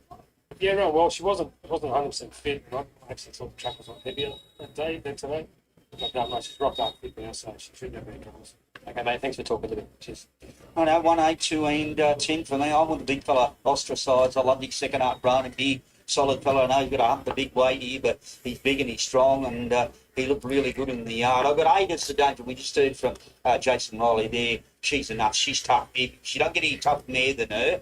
I've got to leave Kelbury there, the 2, even though I thought he was disappointing first up, but I know he's a lot better than that. I wouldn't be surprised if this horse shows up today. He's stripping a lot fitter, the 10 Bush Warrior, the big chestnut horse. So 1, 8, 2 and 10. We're on 2, 1, 18 and 8. I'm with Calvary. I'm going to give him another chance. I thought that's not him at the Sunshine Coast last night. He's a much better horse than that. So just hopefully he bounces back from that. He could just sit in behind the leaders today, and I think he gets his chance. Ostracised, got to carry the big weight and makes it a little bit closer for him to have a chance today. If he can carry that 62 kilos, which I think he can, it's a lovely big horse. He's not far away from him. He'll be very hard to beat. The 18 down the bottom, Manhattan Dress. I thought she was a little bit disappointing at Bow Desert her last time. Prepared to forgive her for that. She draws a nice gate where she won't be far beyond the speed. And the 18, she's enough. Loves to lead, and this is the right distance for her. 2, 1, 18, 8. Right, Kelbury's favourite at 390. Went 360 to 390. Ostracised at $5. Out to 6, back into 550. Bush Warrior has had a good firm this morning. And $9.50 into 7 on tab, and a Manhattan Dress 350, 750 Fairy Road. What she's enough. Yeah, a little specking for her. 11's out to wait, but Kelbury favourite over the 1 Ostracised. Yeah, sorry, Gary, Let's go to Donna Grisdale. She's trained. She has got 3 runners here. Right here, Donna, 3 runners here. Let's start with Ostracised. He was great at Inverell. Very impressive at Inverell. Looking for a wet track. Should obviously get it today, and hopefully he produces the same. Big weight. Is that a worry? He is a big horse. He'll carry it. So look, it's always a worry, but I think he'll carry it. The other runner, well, one of the other runners, Malibu Express. How's he? He's good. Look, up and down horse. I think the track was slightly too firm for him the other day, so might appreciate today. And I like Chewy, the little fellow, the forward. He's a really little try, isn't he? Yeah, look, disappointing run the other day, but similar sort of thing. These horses' runs have been spaced too much, so we're still like getting to that peak fitness. So hopefully, today I'm bringing fitter horses to the races. Runner Kelby was $3 this morning. Went 424, 8. Ostracised back into $5 from that $6.550 mark. Manhattan Dress, not an ounce of her. She sold $3.50 at $7.50. Like I said, she's enough's the one. If she begins and leads, she can take running down. She's 11s into 8's the 8. She's enough. And Bush Warriors had good support from this morning. It's $9.50 into $7.50 edges back out to the $8. But that little mare going up now, she's enough. And she begins and leads and dictates. She's a tough mare. Yeah, she's very hard to run down, especially when she gets up over the mile. That's when she really comes to form. Today, 1300, so they might have to do a little bit of work on her to get her going. I think that's why the wickets have gone on again today. I thought she might over-race with it, but if she can jump out and go to the front, the way the track's playing today, she's definitely a big chance. Right now, Ostracised in the favourite now, the toppy. He's in the 480 now. That just pushes Kelbury out to the $5 mark.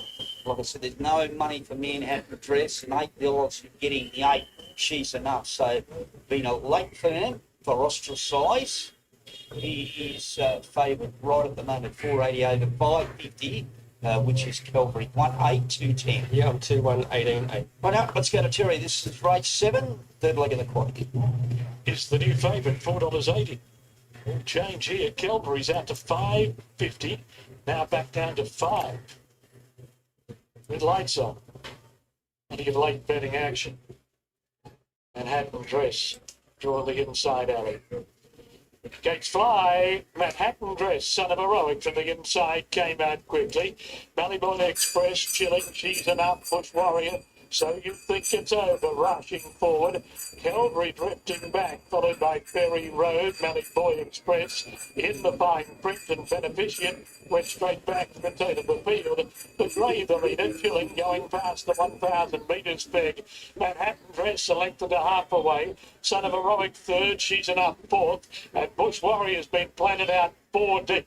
Then So You Think It's Over on the outside of Ostracised. 2 lengths to Ballyboy Express, 1.5 Ferry Road. Calvary a long way back in front of In the Fine Print, and Beneficient whipped them in past the 6 pole. Chilling, 2 lengths clear. Son of Heroic being rode along to give chase. Ostracised is on the fence. Manhattan Dress under pressure. Then Ballyboy Express followed by So You Think It's Over.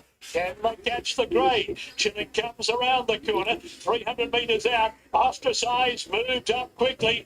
Ballyboy Express goes after the stablemate. Ostracised, Ballyboy Express, they come away to fight it out. Ostracised, Ballyboy Express, they're having a slog with Ballyboy Express going home the winner. Ballyboy Express beat Ostracised. They drew clear of Calvary. Beneficient, Son of Heroic, and then came Ferry Road in the fine print. She's Enough. Chilling got very weary after being 2 lengths clear turning. Manhattan Dress a long way back. So You Think It's Over. Bush Warrior went forward, planted deep, got whipped. Yeah, she can lose halfway down the runner, Donna Grisdale, because Ostracized looked out he was home, but the stablemate Ballyboy Express wasn't going to have a bar of that. He's dug deep. Keldridge has shown a lot of improvement here, second up, but I think you'll find the 9 Beneficient has ended up running 4th. But all honest with the winner, and well done to Donna Grisdale. That's going to be easy work for these Coffs Harbour trainers, particularly with all the wet there and then just a lot of work. But she's gone 1-2 here, and she'll be tickled either way it goes. Ballyboy Express came up in this weight, and it was a good tough win. Well done, mate. 1-2. I tell you what, that big horse, he travelled Ostracised and running too, didn't he? Yep, they well, it's nice to see him done. Oh, the grey one, I thought he'd done a bit better too, but I was very happy with him. He showed a bit of improvement, a lot more improvement than Ballyboy Express today. He's just, I don't know, we haven't had many firm tracks and that, but he really needs the wet, just do his joints and that these days, but certainly thrive, I think. Happy with that result. It hasn't been, I said that, it hasn't been easy. A lot of football trucks, I shouldn't say Coffs Harbour, but down there you've copped a lot of wet too, haven't you? A lot of wet, and only the sand, so it's sort of limited fast work to what we did to a safe degree, but it's just been fingers bringing into the races and getting into that work.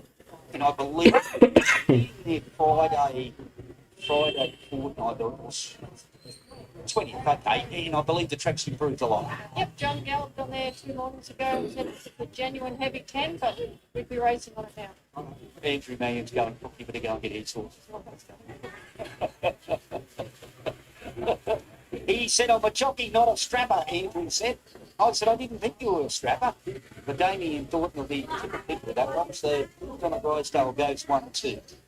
Yeah, David, thanks for joining me, mate. Nice to pick up, right? Enough deep for you? Yeah, he did. He had a crack. His his birthday, so he went go really well for him. That was good to see. Get back on the heavy tracks a couple of years ago. Yeah, and he had a pretty easy run, to be fair. Like, we drew pretty ordinary, but Bob didn't have a bad spot. So it's fine, right? I had to go around the stablemate for the end, so right, mate. Well done. Thanks. Yeah, good to see him back at the winner's circle. The big fella Ostracised tried hard. He's probably not really at home on those heavy track, big, heavy horse, but he's tried hard. Calvary was a lot better. I like what he showed today, so I think we'll start to show up shortly, and Beneficient ended up running full. But all honestly, we're not. It's too strong, too big, and just buff the other fella. Yeah, like they said, got in a good spot from that bad gate, and that was the difference, right? 11-1, 2 and 9 across the line. We'll go to a break on the other side. Mounting coming up shortly. Race 6, Gosford, Gavin and Nick. Okay, guys, thank you. Up to race number 6, third leg of the Quantitative this afternoon, and the benchmark 64 coming up over the mile, field of 7 to line up. Nick, let's have a look at them. We start off with the Lee's pair firstly. That first, the Oakfield, meant the Mamsell rather. First up, Ben Osborne claiming 2 from barrier 1. Yeah, it's had the 2 trials, obviously over unsuitable distances there for trial standard, but it's been ridden now. It's found the line okay there, but it's all about, it's 2 from 2 at 1,600 metres, and she can also sprint race in. The market's keeping safe enough there for barrier 1. Number 2 is the stablemate, Surreal back from Queensland.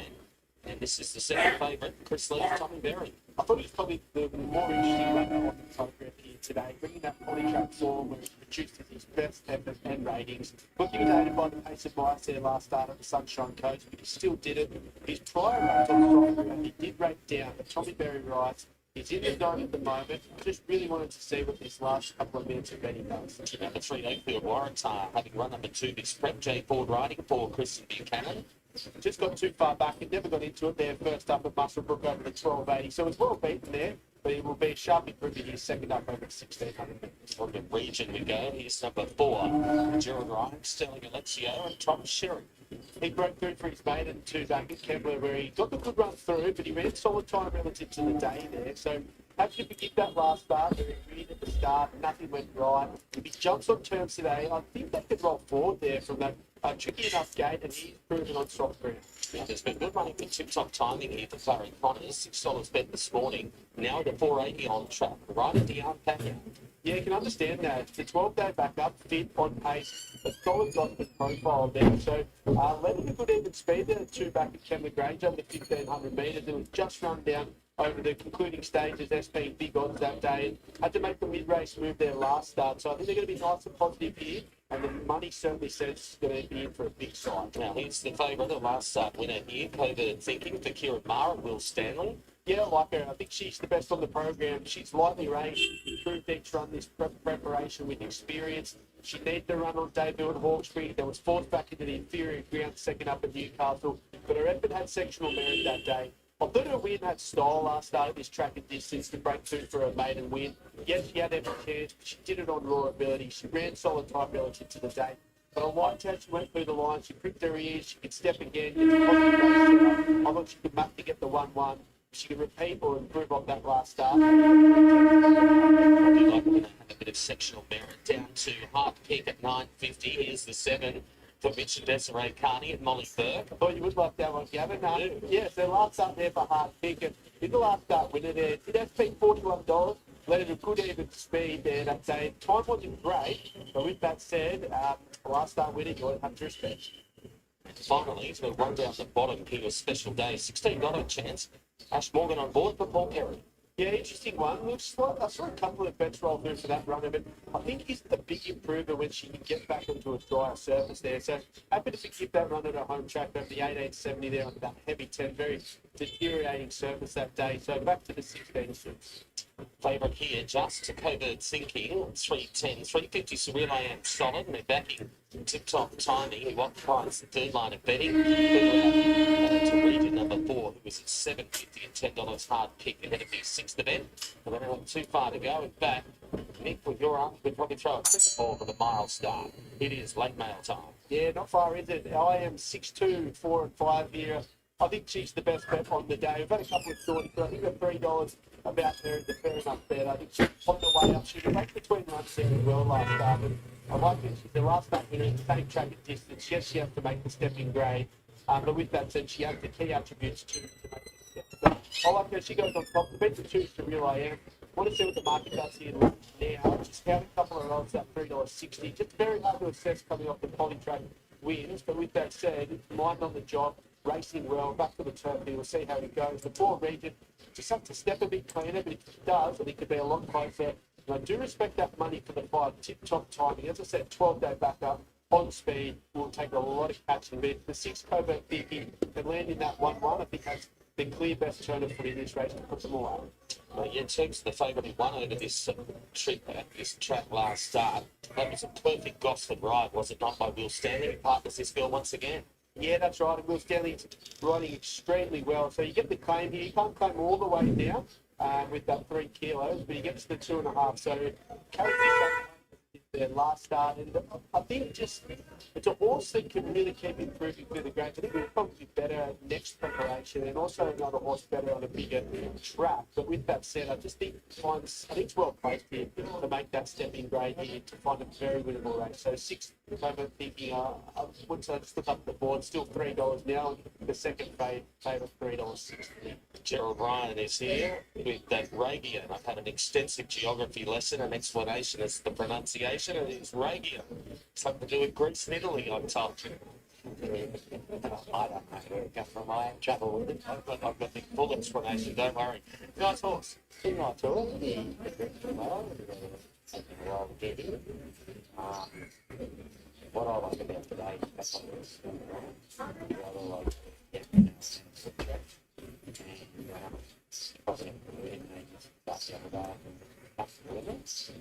Probably a couple of minutes what we want, but going all right. They roll along in front, we get back to the part of the field, and I think it's gone right. Look good in the parade. Look very good in the parade. Yeah. What about Diddle Duckling? Good to see Diddle Duckling and that filly back in the races in the last. Yeah, she's going well. It's been trials and been good. It's not more settle in the brain this time around. Would like to see 14 in the race and not 6. Because I think they like to win the other races. We've got the next one and they roll along quick enough and feel settled. She's probably solid. She's going very well. You always have an opinion of that filly? Always. Well, it's fast by the time she was 10 and 4, but we've got to read some of the races. She ran into some of the horses. She raced against without odds. So, yeah, hopefully she can do up to it. Good to see you. Good luck. Okay, thanks, Bill. Here's Gerald Ryan. Yes, so the explanation has been accepted with the pronunciation of Region. So Greece and Italy and the occupation of that territory, it's all in the brain now. Whether it stays there or not is another matter. Around the gates, the big Greece number 6 on the card. So now I do that 280 with the fixed odds covert thinking. It's Relay M, 382nd elite, and they're down to the 5 tip top timing. So that money just drying up just a touch. I got into a shortest 480, back out 5 now, back into 480. So they've assembled at the gates, head the third leg of the quaddy. So we heard from Gerald there in relation to the tactics of Region. In terms of the speed, what happens here? Yeah, I thoroughly enjoyed that history lesson that you gave it. But I think it's my unbridled pleasure. I think there's good speed here. I think from the Greece and Italy horse, Region can push forward, but it has to be the jumps well. I think Hard Pick is also the on-speed influence with tip-top timing. So their horses just lead, good genuine speed, and also run their rivals ragged there. I think the favourite then to just slot in to that 1-1. The one here, Oakfield, Masmell, I'm trying to find that inside draw, but I think the favourite here to be in front of one of the stablemates here and find that good position and look up there into $2.80. So I think there's enough speed here, and of course, completely into it at the right time. We've seen this track run really well today. It's a couple of leaders early, it's then it's made those swooping runs. Yes, the actual version expected, but it's probably made it on the better side of the 6 close to that 5. Couple of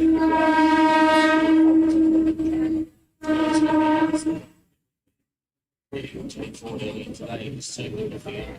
Obviously, ready to get on the score. It's a very clever ride in the previous with Zach Lloyd with the favourite unusual prospect. Didn't really look all that comfortable up close, but in a small field, it really took the race by the scruff of the neck there, despite probably being out of his comfort zone and touch. Yep. Yeah, I think that's I think he knew he had probably won a long way out. He just had to keep his balance in the turn, which exactly did. He just only asked it for a couple of strides, and then that was all she wrote. So got a bit of rain coming out, a bit of sunshine. You're quite right. Yeah, there is. Just for good measure. Yeah. Oh, there we go. Anyway, third leg of the quaddy coming up. The sun shower, why not? Upstairs we go. Sim top timing links in as we take you to lead. Light shower of rain just passing over us, that shower here at Gosford. So we've got 2 runners to move up. Hardpick about to move in company with Region. That will be right to go. A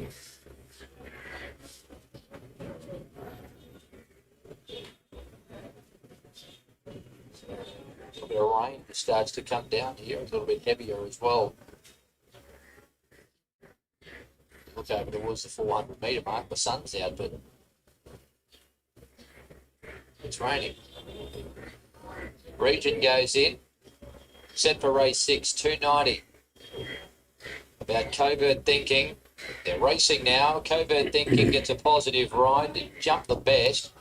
Beating it out is Oakfield Waratah to look for a forward spot. Oakfield Mamsell handy on the outside coming across Hardpick. Hardpick's going to lead.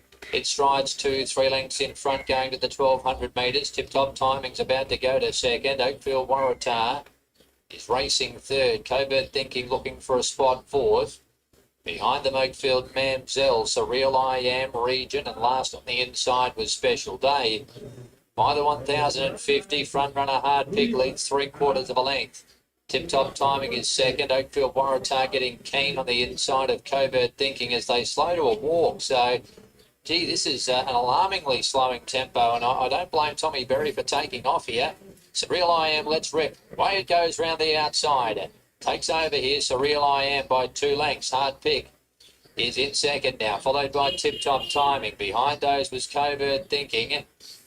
Oakfield Mamsell, behind those horses, Oakfield Waratah. It's been a disaster for him, shuffled back in the run. Then came on the inside Special Day and Region's last. They come down the side and out in front here after the mid-race move was Surreal I Am. The outside Hardpick tries to come and get it. Tip-top timing. Covert Thinking the outside. Oakfield Mamsell ran up behind them in the straight. Surreal I Am the leader. Covert Thinking to the outside. Tip-top timing getting through. Surreal I Am 100 metres to go. Covert Thinking's getting closer with every stride. Levels up and got there. Covert Thinking has won from Surreal I Am in strange conditions here at Gosford. Behind them was Region running third. As for fourth, Oakfield Mamsell, Tip-top timing, Hardpick, Oakfield Waratah, Special Day. Yeah, the driving rain, the sun shower turned into a sunstorm, but it didn't worry. Covert Thinking in a funny run race. There was absolutely no tempo. He got going Tommy Berry on Surreal I Am, which almost paid off, and then he just tracked into the race. It was almost a carbon copy of what happened here. Last start over this trip, but Will Stanley continues his good association with Covert Thinking. Best bet of the day goes on to win. Over Surreal I Am, Brady on the out wide was making on ground and will wind up in third spot. And Tip-top timing was back in fourth. Never let him go for a 3 kilo coverage. The rain coming down. It must have been that sectional there. I reckon it was. Really caught the eye last time out. He's followed up again today. Sectional merit indeed. And neck by a neck. After certainly the quaddy. Yeah. So it played well. That linear got through. 6, 2, 5, and 4. That's the odds. Everything fell into place. The pressure worked on a benchmark 64.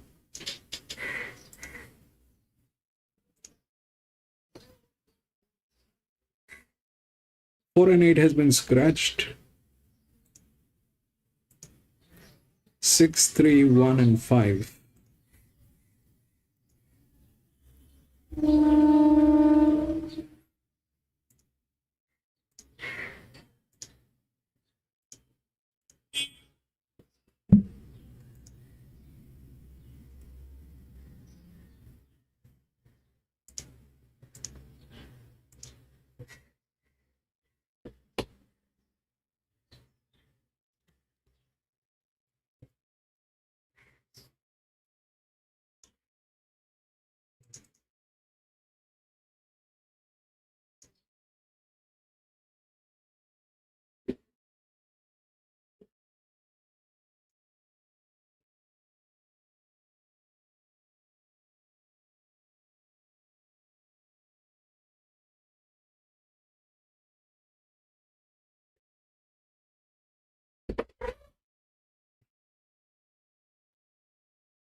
This is what the last one is looking like. So if we look through the odds, it's 6, 3, 1, and 5. 6 is the favorite, which is the second linear within the rails. This one is the linear which is not within the rails. So, but that's the best hand. That's one of the best hands. If we look through the rails, then we get 3 on top. This is 832. This one has the highest pressure, so this is the second one. That's that. 40 by 36. This is 40 by 7. So the odds are right on this. 6, 3, 1 and 5, then 1 and 5. 39. So this is 39, 39, 10, 1.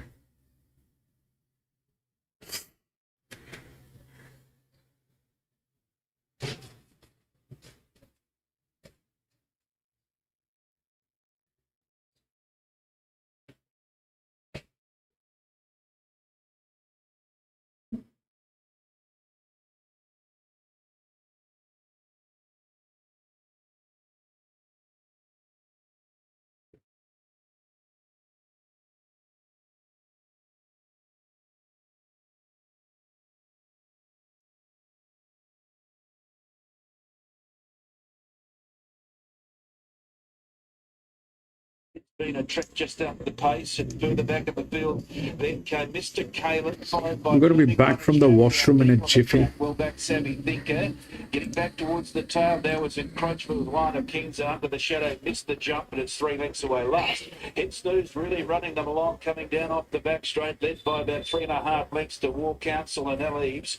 2.5 lengths Converter, followed by Mr. Caleb, and then came on the outside, looming one from well rested midfield on the rails. 2 lengths to Savvy Thinker. It's been a trek. Line of Kings and encroachments right back the second last under the shadow last of all. Inside the 600, Hit Snooze running them along. She leads by 2 lengths to War Council. It's Converter now pulling to the outside, followed by Mr. Caleb. Then came looming one well rested. It's been a trek a mile back with Line of Kings under the shadow. Encroachment and Savvy Thinker into the straight now. Hit Snooze 250 left to run. A length in front of Alex. War Council and Converter are closing in on the outside from Mr. Caleb. Hit Snooze is starting to pitter patter on the outside. War Council, Converter trying hard. Hit Snooze still in front. It's been a track's absolutely flying down the outside, but Converter drove through in the middle and just got there from either It's Been a Trek or on the fence is Hit Snooze, a gallant third, and they were followed close up by L. Eves and then looming one,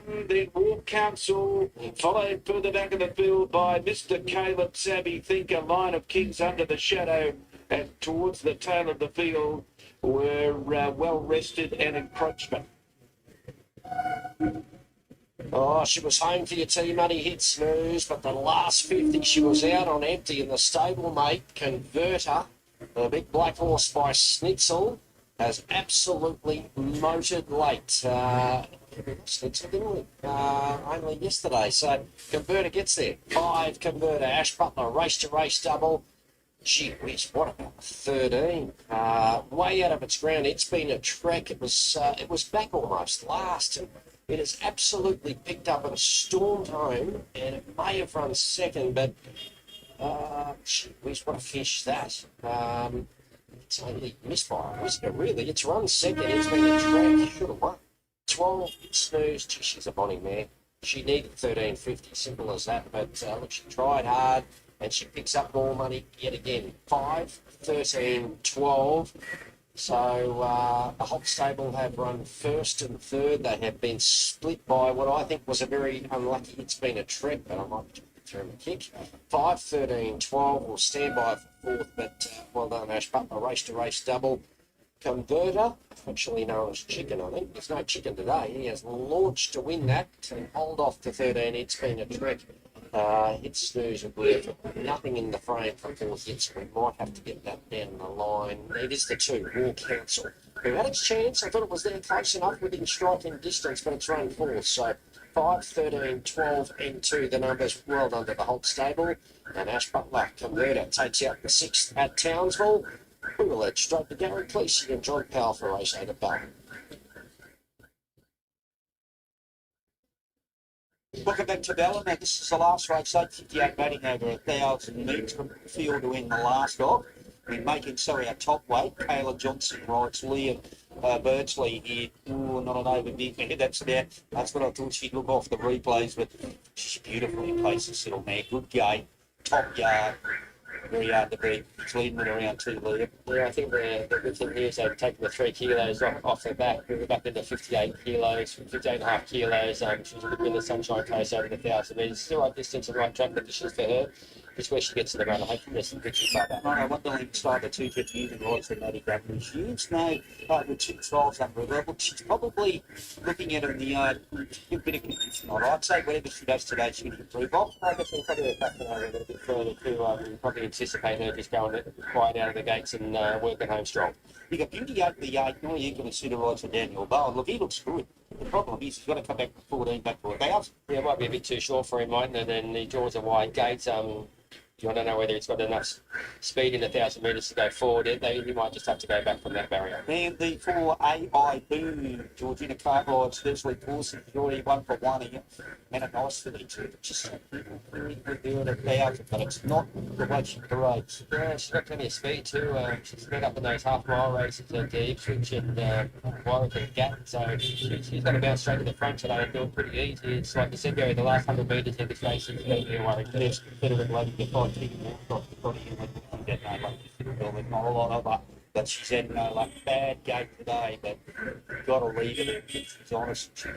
She's in good form. She's turned out very well. Like I said, I think she just needs a little bit of luck from the gate. If she happens to get some cover somewhere and not far off these leaders straighten up, she'll beat these. Odette Sorchis is 7. Luke Rolls rides Darren Graham. She's no trials and strengthened up a lot better and a lot stronger this preparation. Yeah, she's another one with good speed. Just joined a bad gate again, so they'll probably have to press forward on her and put her up in speed. Just the last 100 metres might tell the difference there. And 8 Warwick started big traffic. Was going into it. Now it's a good lead here. And he was good at the Sunny Coast first up. He got a mile out of his ground. Rocking it down. Lovely eagles, big strong ones. Yeah, I think he'll do the same again today. I was hoping he would probably be a fraction closer, but it all depends how there's a few good speed horses in this, so they might just go a little bit too fast, pushing back too far in this race, but he is also will be working home. And he got costing a fortune the 10 less till he rides Stephen Lee. Look, fit little now, I don't know what to make of the last couple of runs. In the yard, I can't hold of that guy. Yeah, she's just been coming out of the gates a little bit slow and getting herself way too far back in the field. Then she makes up the ground and the race is all over. She'll go back again today, and she'll need the right luck from the 600 home, and she could run a decent race. Tappas McGee in the 11.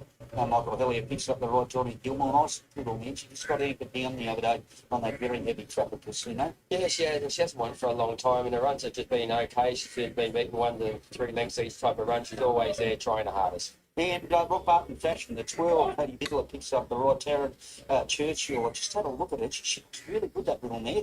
Taryn's only had it for the 1 run. I mean, she's beat 9 lengths first up. I don't know what to make of that. Yeah, she started 151 in the last couple of starts. She hasn't kind of been in the market for 5 or 6 runs, and she's run good at Leeton over the 1,000 metres, just ridden off the speed. So see how she goes today. And Esna Ward, the 13, the Vic Lewis ride, Giuseppe. Alati presumes 3 years, and he is up on the toe. He'll need to improve. He's given a handful there, mate. Yeah, a bit of time off, and this bloke up from Melbourne. I'll be happy to watch him today. And Hare Street, the 15, Stephen Cummings, Leo Clapper. I couldn't tell he's here. He really fit this track, probably suits him a little bit better. He was a winning rep ballander over the 1,000 metres. He just set off the speed that day. He's probably going to get a similar type of run from barrier 4, so he could up the 70s field. I know Liam Birchley joins me, the top weight maker, so beautifully placed, Liam, this little man. Yeah, I'm hoping so. She's done nothing wrong. Although she's probably looking for a touch further, I'll look for head to 10 and that, brings her in a bit, I think. You used the gate on her, mate? Yeah, I'm going to attempt to sort of send her along as good as we can up to a point. And then she's going to take a sip if she can, and she's no doubt it's worth it. She's 3 times with 2 of those wins been on a heavy track like this. Yeah, she can handle the wet, so I'm not concerned there. But yeah, I think she's not big, but she does seem to carry a little bit of weight. She seems to be pretty genuine too. See you there. Good luck, mate. Thanks, William. Thanks for joining me. 15841 I'm with her this time, but she's beautifully placed. Like William said, hey, she's not overbid, and they don't have to be overbid to go up. That's the bottom line. But she's a 3 times winner, and this is a 58. She's meeting some horses that have only had one. But anyway, to me in the yard, Confederate Lady Perfect. And she falls into the same category as our top weight, but she's not over big, but she's had no luck of late. Confederate Lady. Irish Thunder, big fella. He's a big, strong horse. He got out of his ground at the sunny coast and worked home. And AI Boom, no lovely filly, beautiful filly. Probably that little question mark on her. It's not in the mounting yard. She's the way she's paraded from the Desley Forster yard. About the 1,000 metres, that's why we're with her. So 1584. I'm 15410, Gary. I'm with Make It So. I just hope Mayo Boom doesn't go too quick and just push these horses back too far in this race. If Kayla Johnson just has his horse just in behind the speed, they're not going too quick. I think she's got the class to beat these. The 5 in Confederate Lady, any luck from the gate, she will be finishing over at the top of them. She's very good Confederate. They've been very unlucky the last couple of runs. The 4 in AA Boom is the horse. She's the horse that will probably lead this race. She's just got to run out the 1,000, so she'll probably want to get a little bit cheap somewhere through the run. And the 10 in Cosmic Fortune. It's been missing the start lately, maybe getting to the outside and hitting the line late, 15410. Righto, Confederate Lady's in the 260 now. She was 460 this morning, 260, 270 now, 260. Make It So $3. Edges out that 360 mark. There's money coming, Beauty 8. $6.90.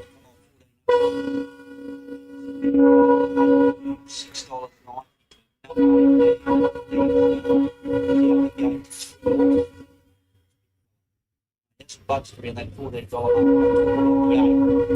Let's find out a little bit more about it. He was huge first up on the sunny coast. Damien Thornton is right up. Damien, you maybe spoke the other day at the Sunshine case. I thought it was a respectable run. Is the 1,000 a little bit too short for it today? It could be. It's a massive horse. It's a tight track this, so he might be found out a little bit in that respect today. But he was his first up off a really light break the other day. And ran really well. He found a bit of trouble halfway round and still picked himself up down the line. So I think he's come back well. He's just going to need a little bit of joy from this sort of track of the sprint. That's the only thing that can help you. There's a couple of horses there with good natural speed, and that might set it up for you as well. I think I don't quick enough, which is good. Can't get a bit keen each day, but if you can relax, sort of find the right horse to follow into the run. He's going to give himself a bit of a chance, but it's just going to be a little bit tricky around this break. Right, Confederate Lady, yeah, she's the burn. He with Beauty 8 for 3. Make It So, we just heard from Liam there a minute ago, at the 420 now, so you get 270 Confederate Lady, and you get Beauty 8, it was $8.50, $6, $5, now $4.80. Wow. The last 2 runs have been at 1,400 metres. I'm talking Beauty 8,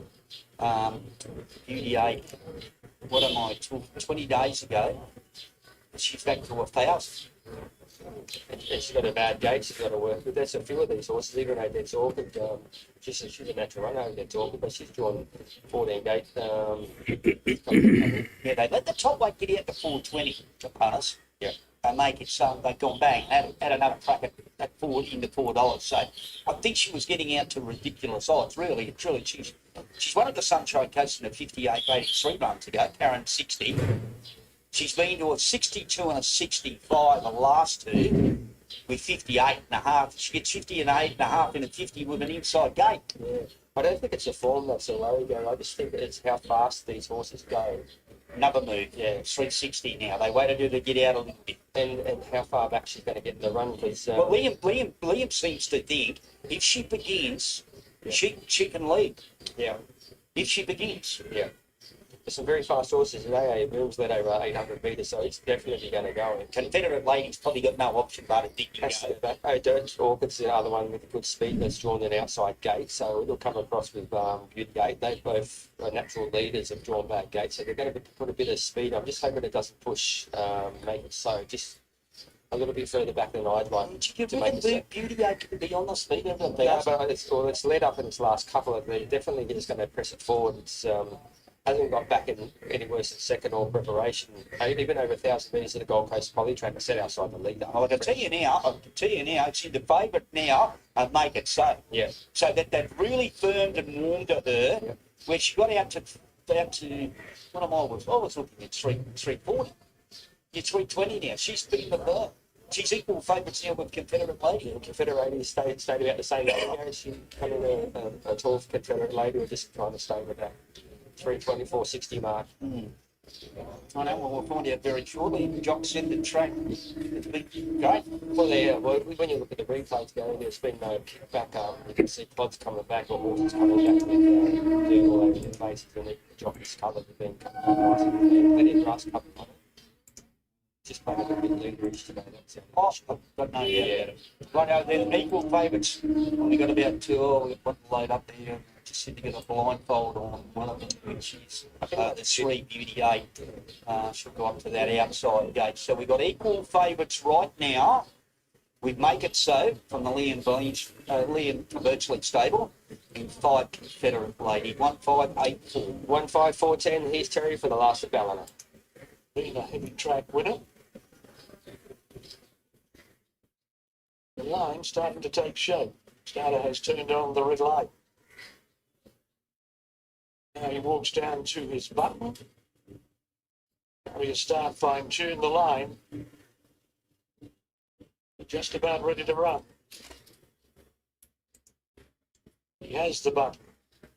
Gates fly, make it so for the inside, and it'll slow to go, and Tapas Majik went back shortly after the break. I Boom, Beauty 8 came out very quickly. Confederate Lady, Odette's Orchids began well. Make it so's now driving through and on the fence. Beauty 8 will lead Make It So, who holds the rail. I Boom third, Confederate Lady fourth. As Navor on the fence on the inside of Odette's Orchids, then Irish Thunder, Cosmic Fortune, Hare Street, Rock Martin Fashion, Tapas Majik, Wonderland Star, whipped them in, Make It So, had plenty of toe, and with 350 to run, comes to the corner in front of Beauty 8. They've broken away from I Boom, Confederate Lady, Irish Thunder on the outside, Make It So left the furlong pole behind, went further in front of Beauty 8, I Boom, Confederate Lady on the outside. She may have been a little tardy at the gate, but at the post, she's zooming. Make It So by panels.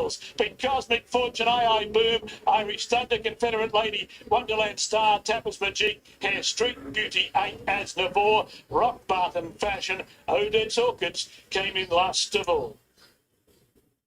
Yeah, she's beautifully placed. I mean, all she had to do was begin, and she didn't begin. But the young girl there, Kayla Johnson, just drove her and kept her there. I mean, she's been carried this way in the harder races.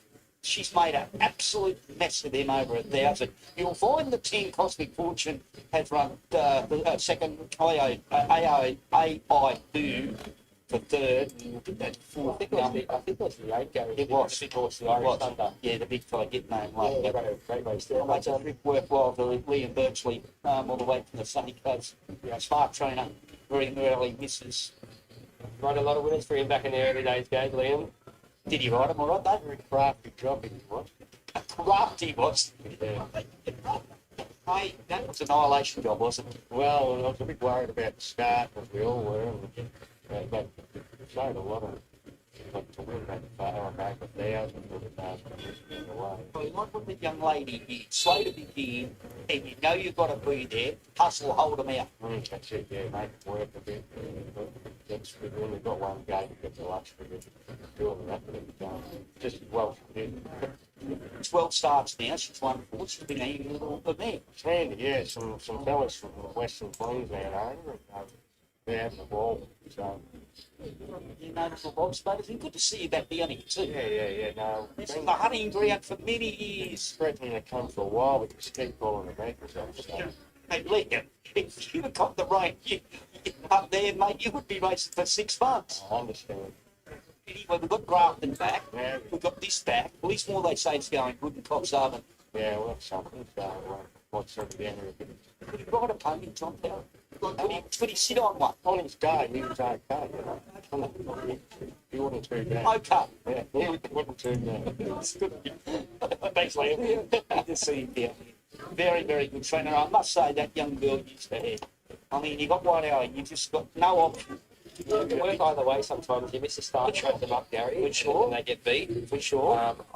I think she had to do what she did today because they're just not coming from behind today at all.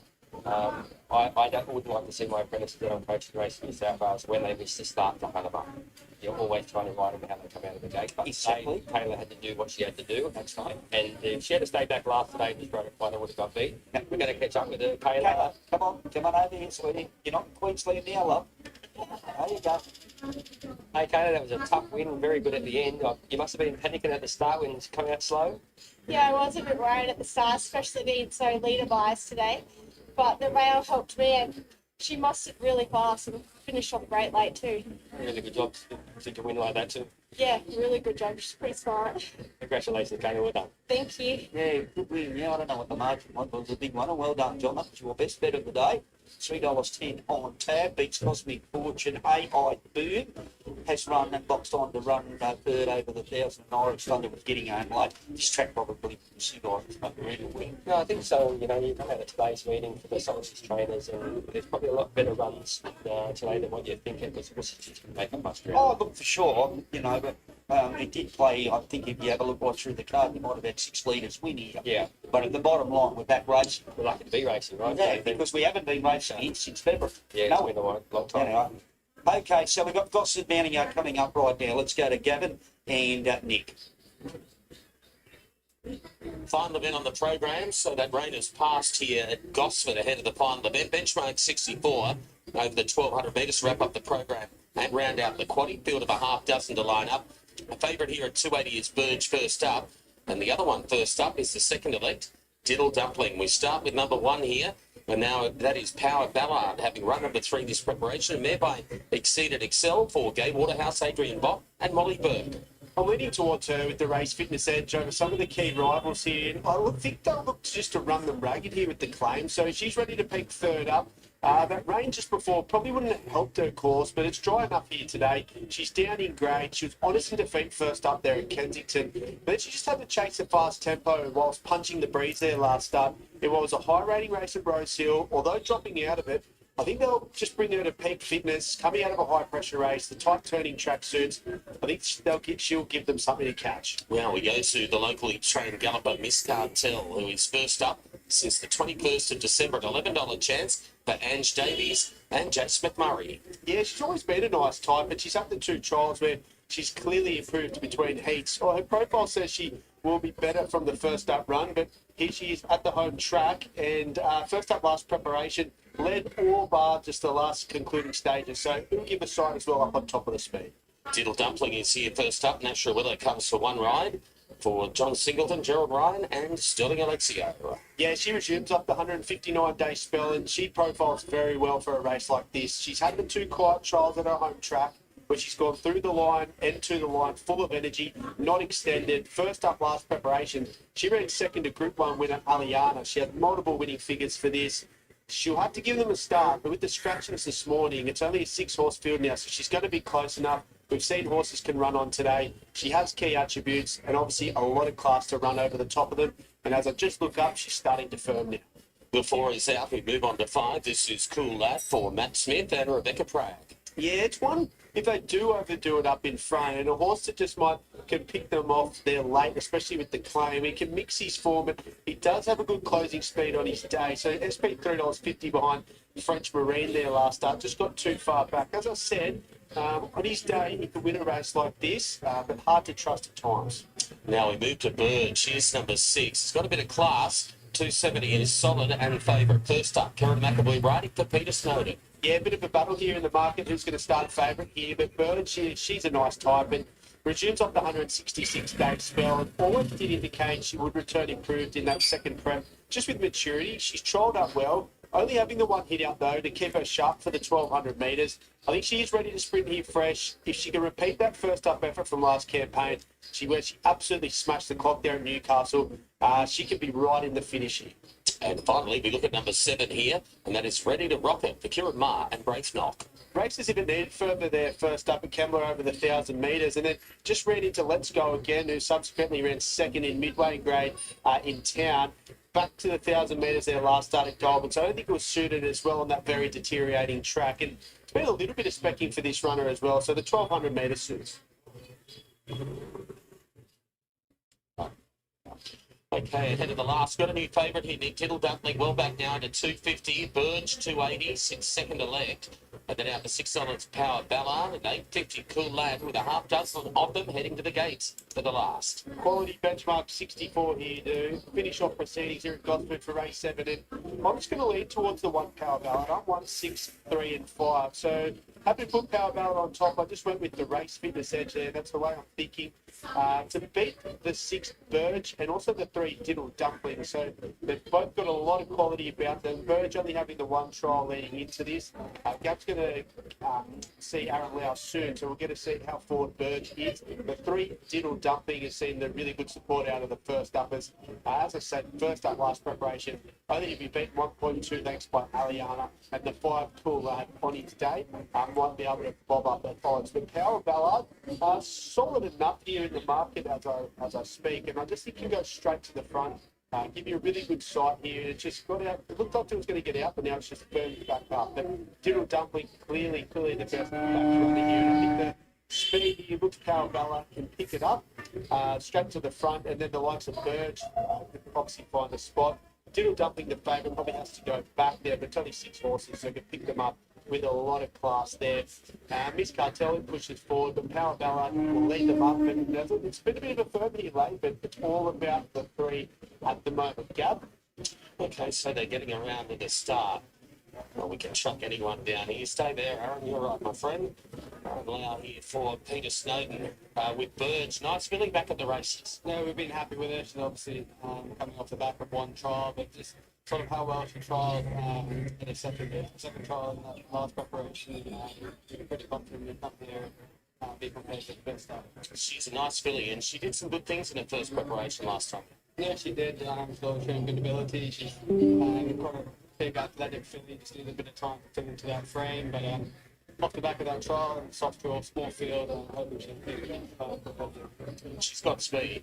Yeah, she does. Showed good gate speed, and Karen only had the 170 rate the other day, and we're maybe somewhere in the first 2 or 3. Good on you, mate. Good to see you. Good luck with this filly. Thank you very much. Man, there's Aaron Lau for Peter Snowden with the last and Burge. So we know she's got some speed, but this has been a decent move here in Diddle Dumpling, Nick, in the last. Yeah, it is. $2.70. You got into as short as 6 to 4 at one stage there, Gab, but just back out now to $2.70. So Burge is being rock solid there, that $3 mark, and now Power Ballard now to as much as $4.60. So only about 5 minutes ago there was a bit of $6 around, and now back into $4.60. So a few punters think you can go straight to the front and take a lot of catching, but usually when these horses are first up, you want to see them solid in the market, and that is certainly what Diddle Dumpling and also Burge are. So really good event, as I said, to finish off the day. A benchmark 64 with horses that really, especially Diddle Dumpling's got a pretty one form.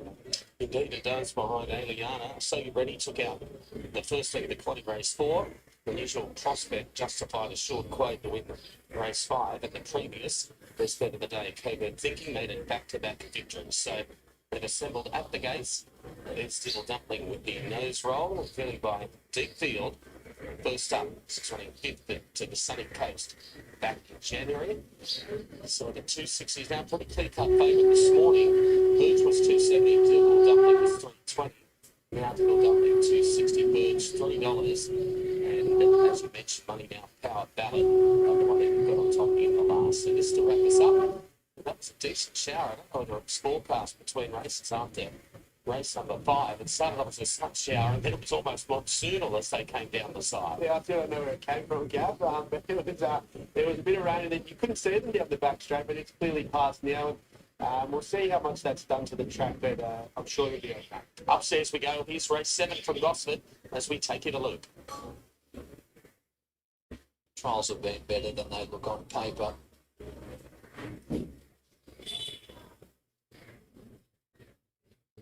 He's run his load well.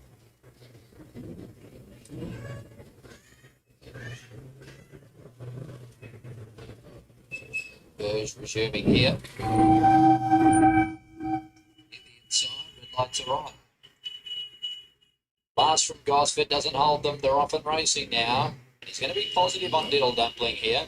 She's up second outside of Power Ballad in the early stages. Burge is pushing up the inside. It's a muddling sort of tempo early stages with Power Ballad showing the way from Burge. Diddle Dumpling caught 3 wide at the moment. Behind those was Miss Cartel, Cool Lad, and last is Ready to Rock It. Power Ballad led, 650 metres to go. Nash pushes on Diddle Dumpling, and he surges to the front mid-race. Diddle Dumpling taken clear by 2 lengths on Power Ballad with 600 metres to go. Burge is racing third, followed by Cool Lad. Next on the outside was Miss Cartel, and a length and a half, Ready to Rock It. Diddle Dumpling led to the 400 metres, still off the fence here. Power Ballad the inside. Burge is being called upon. As they turn, though, it's still Diddle Dumpling, 2 lengths in front of Power Ballad. Burge out wide, Ready to Rock It, but early in the straight he shakes the reins now. Nash, and Diddle Dumpling is clear. She's 4 lengths in front with 100 metres to go. I'll start refreshing the account if you're on her. Diddle Dumpling's going to come down and win well. Wins from Cool Lad through to run second. Behind those was Ready to Rock It, I think, just getting third ahead of Burge, Power Ballad, Miss Cartel, and that was a Nash special. Oh, that's Nash doing Nash things, wasn't it? That run down the back straight. He went straight to the outside fence, and he was out there walking it earlier, and he was satisfied by design, obviously. As I say, Nash doing Nash things. He eventually crossed out. They were never going to beat her. That Philly, great to see her back at the track. First up since January. She's towed them up in a big way. Nose roll and all. Bolted in. 5 will get second. Cool Lad. Third will be 7. And that was Ready to Rock It. And Burge will wind up in 4th. But all along it's there, definitely. So 3 was with the advantage, had the rails that went through. 3, then 5, and then 7, then 6. But that is it, ladies and gentlemen, that is it. We had 7 races today here at Gosford. That was the last one. And about tomorrow, I was actually looking at the races that are available tomorrow. So we don't have any of the prime grounds. It's Ballard Synthetic. Then there's Gayton, Goulburn, Musselbrook. These are the tracks to be avoided. And I sincerely don't want to play any of these tracks. So I don't know. Probably we'll give it a rest tomorrow, and come back on Saturday where we have Rose Hill. Eagle Farm is big on Saturday. If we look at the Group 1 featured races, on 14th we have JJ Atkins, Eagle Farm. So there's some good races going to happen at Eagle Farm and Rose Hill on Saturday. So I think it's better to race these tracks rather than racing these tracks, which are very unpredictable, and it doesn't actually... I mean, we work with certain standards, and if that standard is not met, it's actually gambling, and then we put everything at risk. I don't see that I don't see it as a very wise idea. We need to be choosing. We have a very strong community. We have a very strong presence, and I think it needs to be. We need to be cautious while we choose the right tracks. So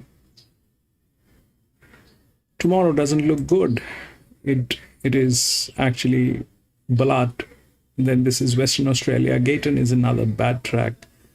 Goulburn, Musselbrook. These are the tracks we want to avoid. We'll see what we can do, but that is it, ladies and gentlemen. That is it. That was the last one, and thank you so much for being there, Lewis. Thank you so much, Lee. Thank you so much, my friend, for tuning in. I probably will be back on Saturday. Till then, have a great